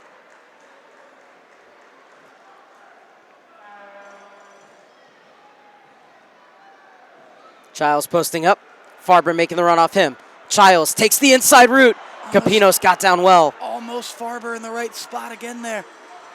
Look at Farber fighting back, trying to win this thing. Farber almost in the right position for the rebound. What a ball that is. Final minute of the third quarter. I know we sound like a broken record saying next goal so important, next goal so important. Well, not conceding for the Sockers in these final 54 seconds would be a huge mental boost for them. 4-goal lead. Phil Salvaggio wants to take into the break at least. Don't want to give the opposition that hope. And that's what it would be if Ontario could muster up a third before the break here. Pereira looking to do just that. Tried to guide his header to the far side. Now he might elect to go at it alone. Oh my goodness. Gorgeous skill from Pereira. Oh, that was on goal. Jose Roberto with the block. 30 seconds left in the third quarter.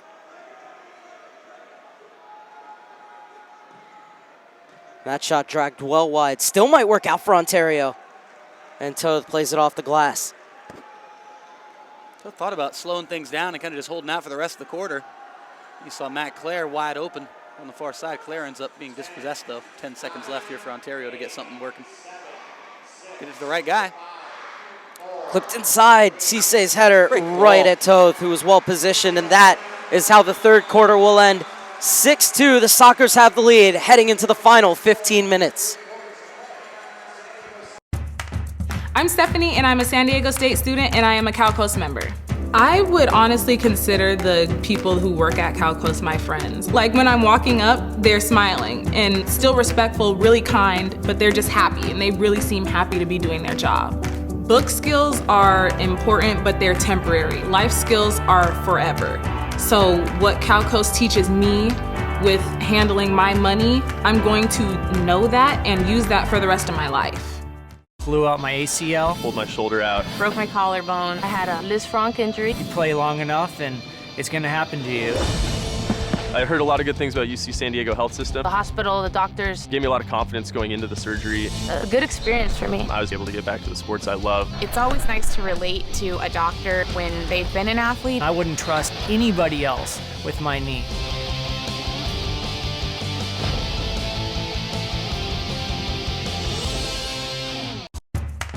I'm Stephanie, and I'm a San Diego State student, and I am a Cal Coast member.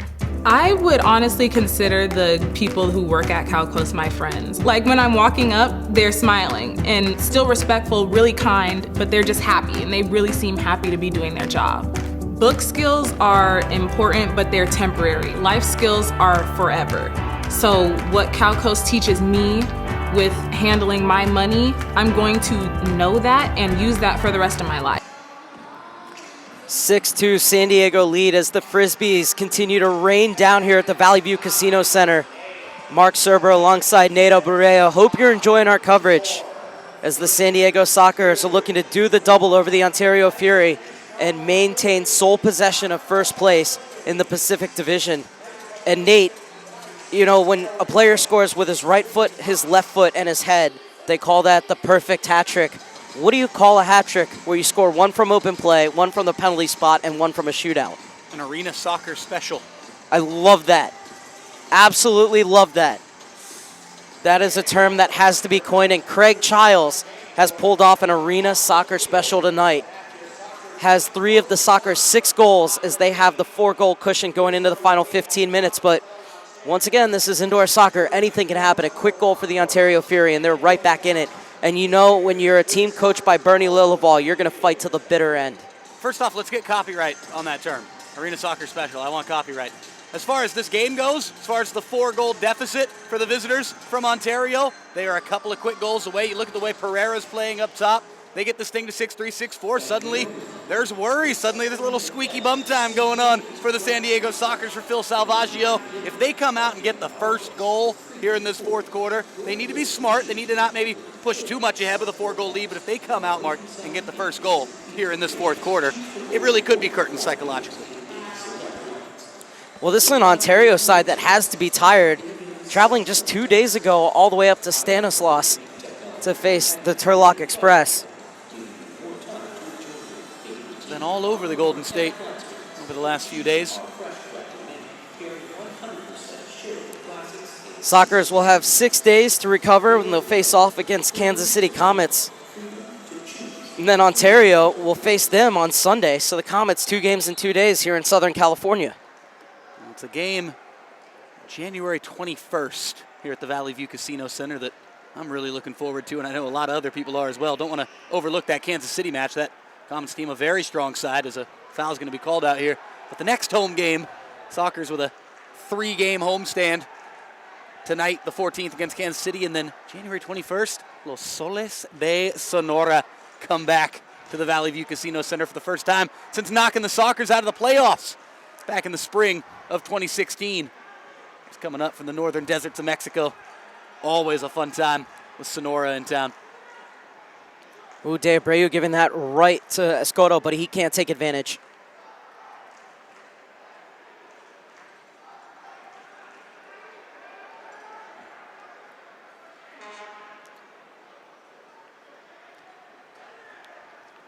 Reminder that you can follow along the live stats, maslsoccer.com.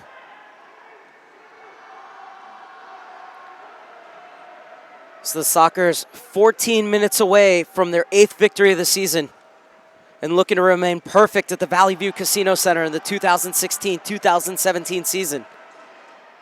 Oh, Capino is playing this one right into the middle, and the header falls right to Gonzalez. You have to feel if that was Pereira there, he would have gone for the bike. You know he would have. Well, that's a foul in the first blue card of the game against the San Diego Sockers. So we talked about Ontario getting that first goal to get back into it, and they'll have a chance here on the power play. Felipe Gonzalez jawing with a few of the Ontario players. Fury focus on this power play. Chance to get back into this game. Big opportunity. Ontario 10 for 23 on the season.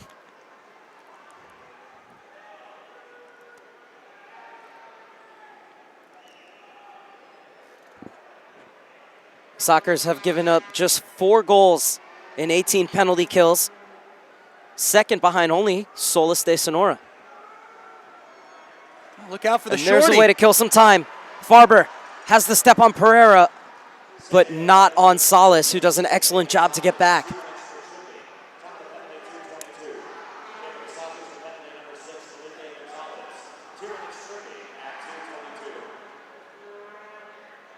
And this is Pereira.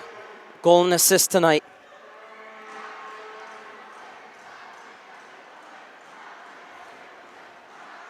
You know, I love the traditions that just organically come about. One thing that we've seen happen this season is the younger fans joining the deep end in the fourth quarter every single game. And we have that again here, willing this soccer side to kill the penalty, as there's just over a minute left in the tripping call on Felipe Gonzalez. Part of that late push. You just need that extra boost.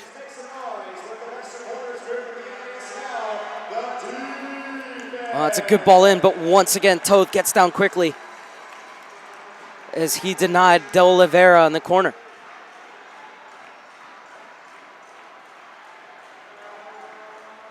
And De Abreu's camped out at the back post. Still asking for it, De Abreu. Now he comes over to the near post and gets the ball in the corner. Pereira. And the Spaniard gets it back to the top of the key, and the shot blocked by Zé Roberto.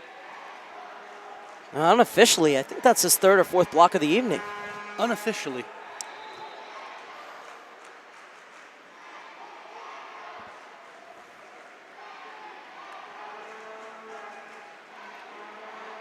Pereira. Talut, and the keeper's out. It's the sixth attacker. It's Talut versus the sixth attacker, and Talut wins. The Haitian sensation makes it 7-2. That did not go as planned for the visitors from Ontario. Backfired instantly. Good stuff there, though. Max Talut now with his league-leading third shorthanded goal has given the Sockers a 5-goal lead with 11 minutes and 42 seconds remaining in the contest. I'm going to say, good stuff from Talut. Pouncing on the mistake. And getting the shorty. Now to add insult to the whole thing. Now the power play ends for Ontario.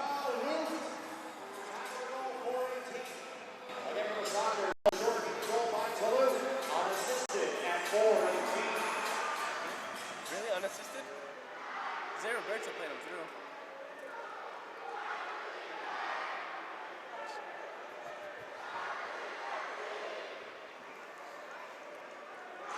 This is another free kick, very similar to the opening goal that Ontario scored. And this time it's Mauricio Salas who's over it. Plays it back and played over by Pereira. How close has Pereira been a number of occasions this evening? Right off the crossbar, off the post a couple of times. Does have that one fantastic goal to his name. I feel like it could be a lot more.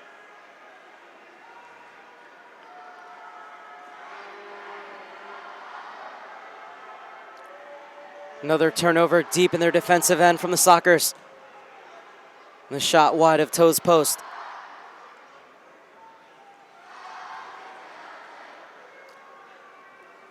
Lima gets it out wide. And there's Zé Roberto again, matching his man step for step.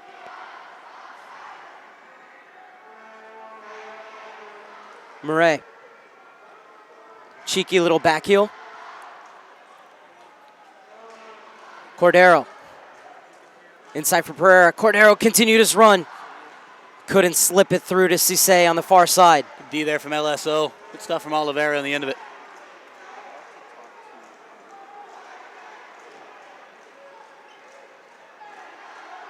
Areza had to get back, and the spaces opened up. Great tracking back from Gonzalez, and that was an early slide from Queiroz, and he'll be whistled for the foul. Just mistimed it. Just a little bit. Just a little bit. You know, you see players come in late. How often do you see a player come in early? Hey, I got there early. Come on. Reward me for that. The punctuality award for number 58. Lima's shot blocked by Felipe Gonzalez. And then Queiroz making up for it with a rather unorthodox clearance that got the job done in a dangerous situation. Tovar looking for his second goal of the evening. Gotta love instant redemption. I find it so much in arena soccer. Game moves so fast. Can't dwell on your mistakes. De Oliveira works his way into the corner. You don't have time to dwell on your mistakes. No, absolutely not.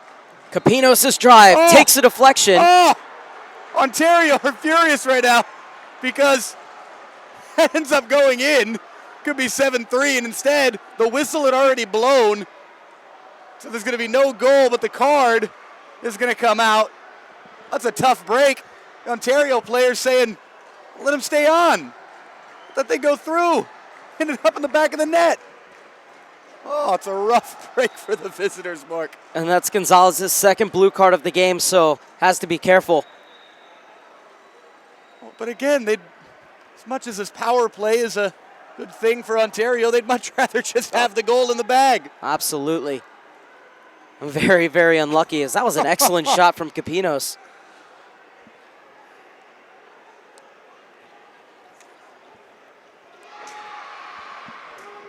It's Jamie Capinos who's on the field. Joey Capinos in goal, as the brothers joined from Cedar Rapids at the beginning of the year. Or the beginning of the season, I should say, not to confuse us with the change from 2016 to 2017.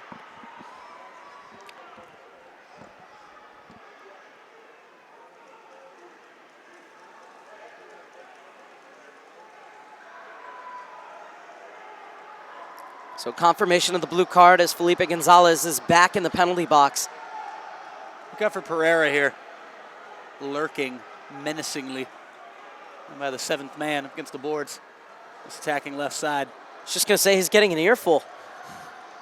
From one of the match officials in blue, from the seventh man down there. Pereira, though.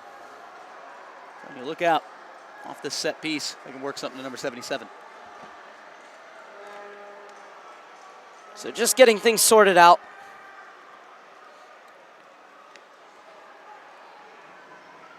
Pereira with a goal and assist. But his side trails 7-2. They do have a power play, though.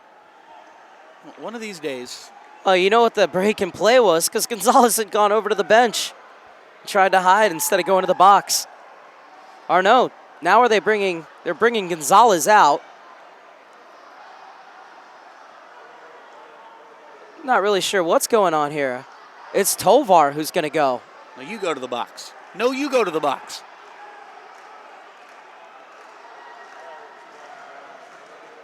So Tovar's going to sit.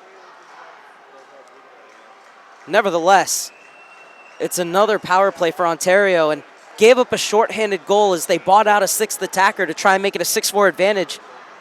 Joey Capinos is all the way at the half line. Now he's backing up a bit, but is he going to come to the bench again? Let's see. Be audacious. And Bernie Lillivaugh is back out on the floor. And now Bernie Lillivaugh has come all the way out. And Lillivaugh gets a blue card.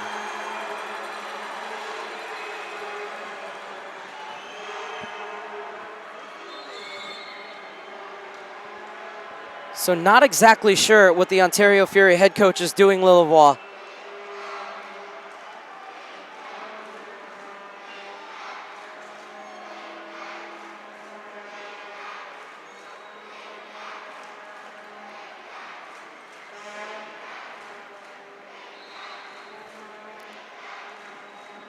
Now we get the power play underway.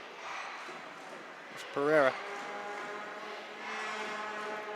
This is Pereira. Farber playing at the top of the diamond.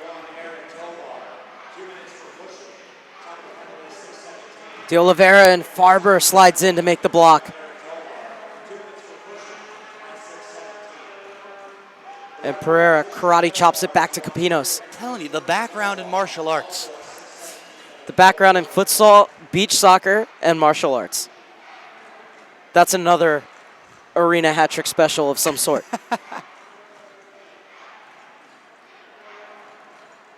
Played across. And the Soccer's doing such a good job to collapse that box when necessary and get bodies in front of the ball. And Farber now with 2 blocks in the last 10 seconds.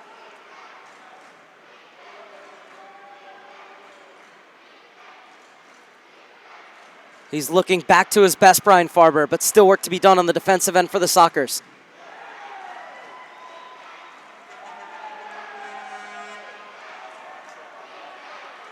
45 seconds left in the penalty.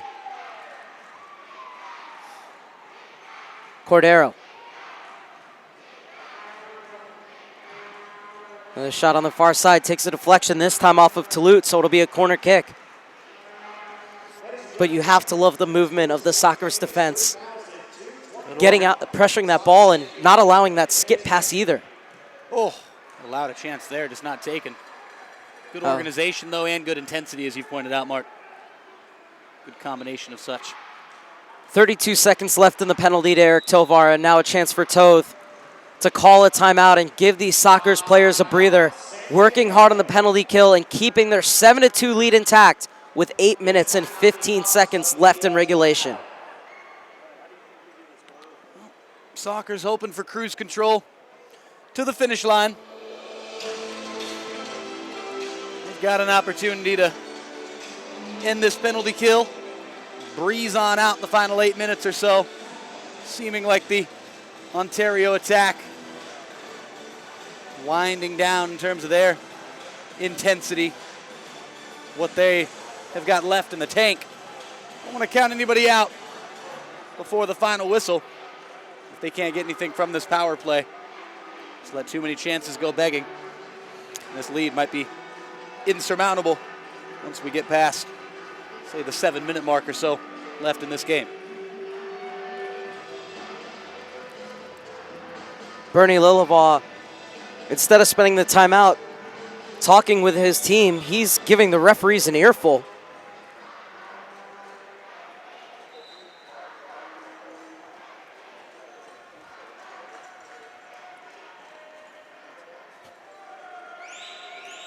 Capino's out there as well.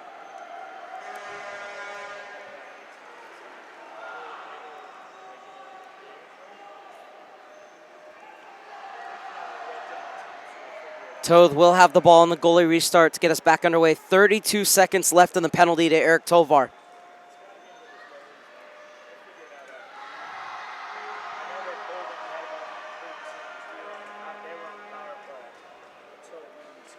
Very smart from Toth to take that timeout. Not only does it give everybody a breather, but if you want to keep that same penalty killing unit on, you can do just that. Rise up for the challenge. Max Toulouse. 8 minutes left in this game. See what the Soccers do to hold this thing out, as we talked about during the break there. 15 seconds left on the power play for the Ontario Fury.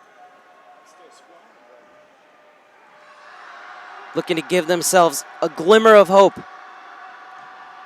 And Toth cut off the ball across.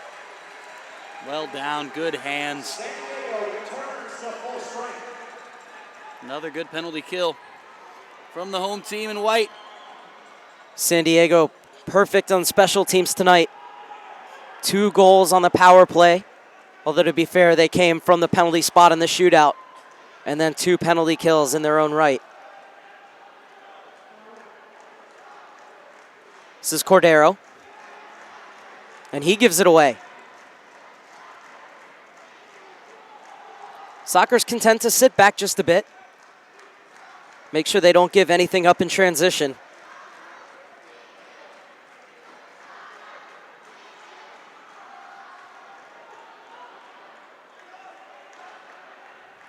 Lima. Murray. Cisse turning on the style and almost turned it into an assist.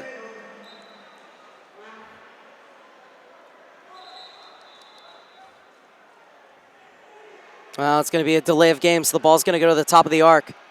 Can Nick Pereira fashion something from this set piece? It was a set piece in the second home match last year for the San Diego Soccers that won them 4-3.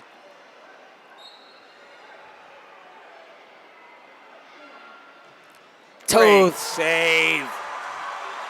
And now the outlet ball. And they were almost running over each other to try and get to it. Matt Clare and Max Toulouse. One flying into the stands off the deflection.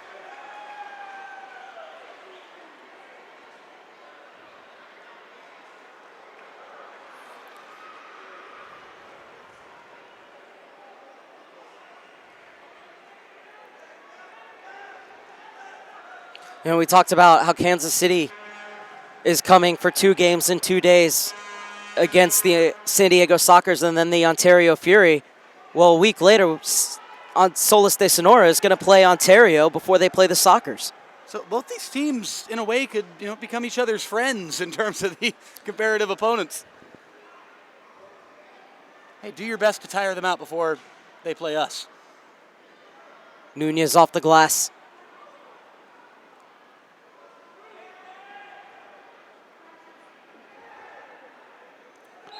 Escoto, so adept at dribbling out of tight spaces, wins another free kick for the Sockers. Everybody got to keep their heads here in the final 6 minutes, as we're nearing the close of the competitive phase of this game. Frustrations starting to come to the surface for the visitors in black, gray, and red.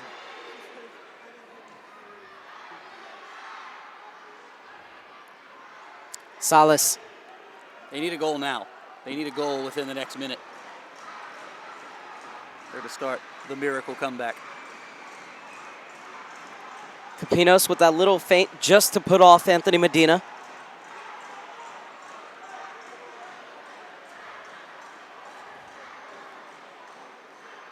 Oh! Handball on Pereira. Trying to laugh it off. He knew what he did. I'm thinking, hey, I know it's like he's got Velcro on his boots there most of the time, but that first touch was too good. Oh, well, he handled it. Okay, there we go. Cisse flashes a shot, but Toth had his near post covered. Good stuff again by Toth. Not getting beat to the near post. Really getting beat to the far post, apart from one time this evening. And this is Medina.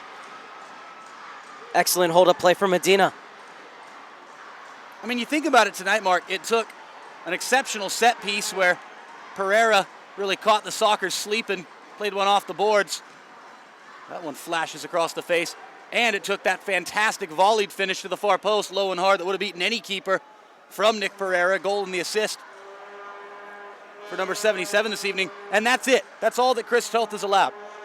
Those 2 goals. That's a good drive, but it flashes just wide, and then great reactions to not allow the rebound. Talk about pinball. Great reach out there in the end of it. Just be able to catch that thing casually with one hand in traffic. Look at the turn here from LSO. Not the greatest final product, and he's a little bit upset with himself. We'll put it lightly. It's the right idea, though. It's a lovely turn. You see Oliveira. He's got a goal in this game. Scored the 3rd on the night for the Sockers. It was a great goal. Oliveira wants more, though. Hungry. Love to see that late in the game. Here you go. LSO with the cushion header into the corner for Giles. Farber's joined the party.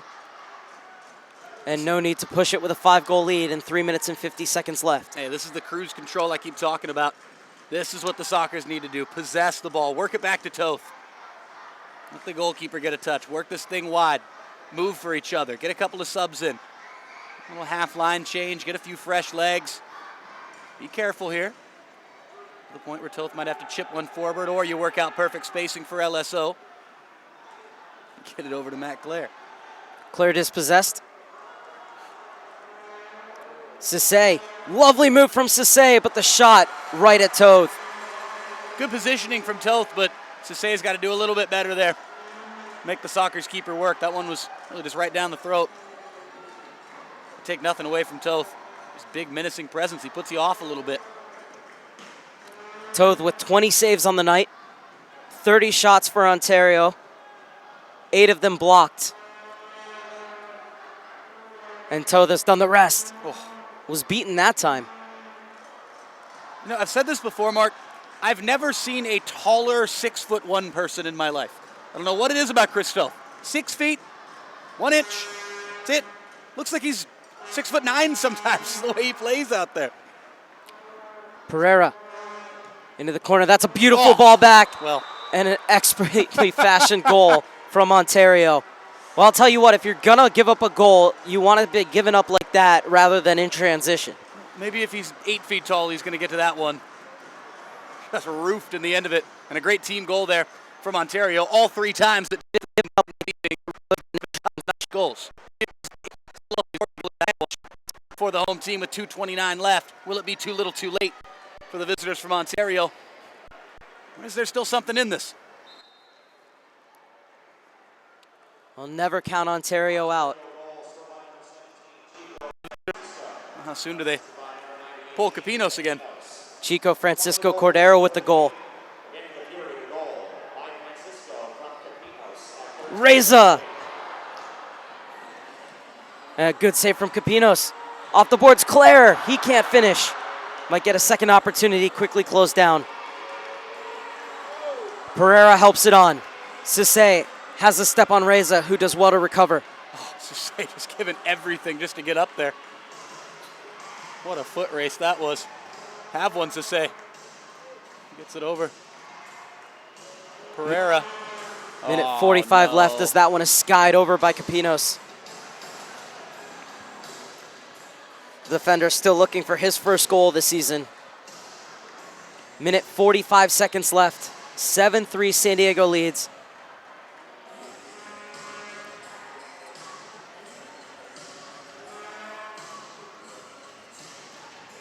Craig Childs with the hat trick now has 5 goals against Ontario this season.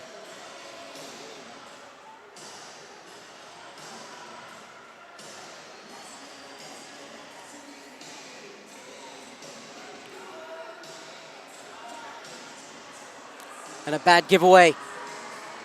But a good recovery from Cerda. Was caught late, Cerda, wasn't happy about it. Escoto weaving his way through midfield. Tovar. That's a great run being made by Felipe Gonzalez. But instead the ball's played back to Escoto. More silky dribbling from Escoto, and he almost applied the finish. Final minute. San Diego on their way to improving 8-3 in the season and 5-2 in the Pacific Division, as they will spend another weekend up top.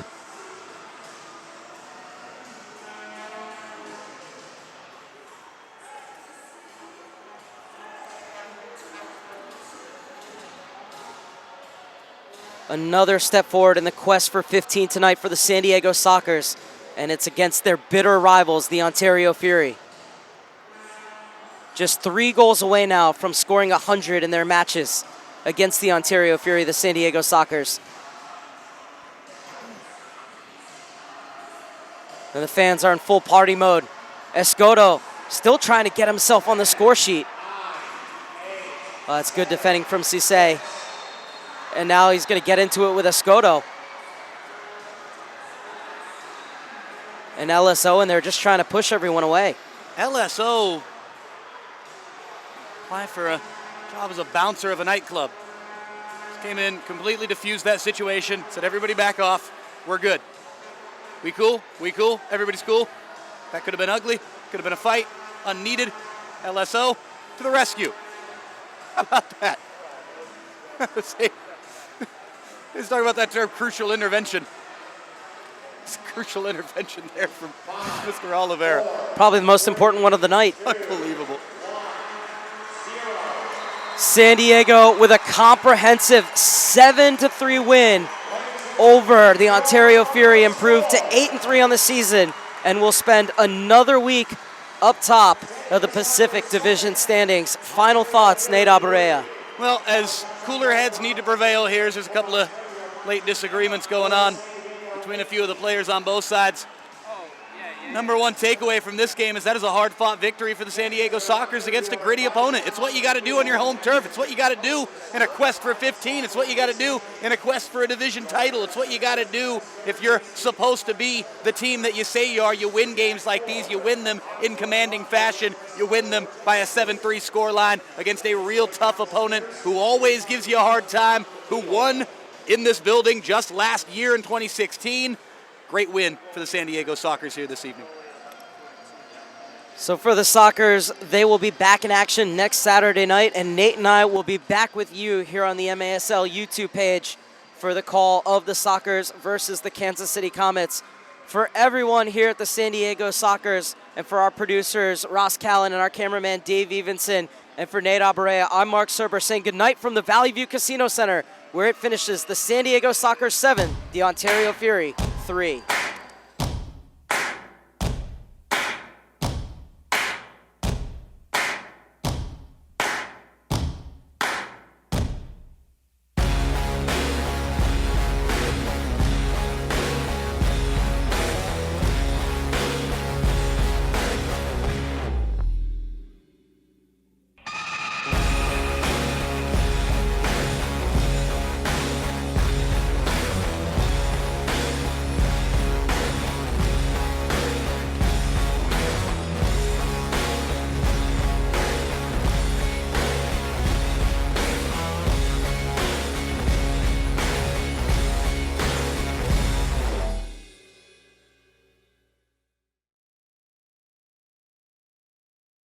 Hi, thanks for checking out American Spa and Pool Pros. We provide liability insurance for pool service professionals.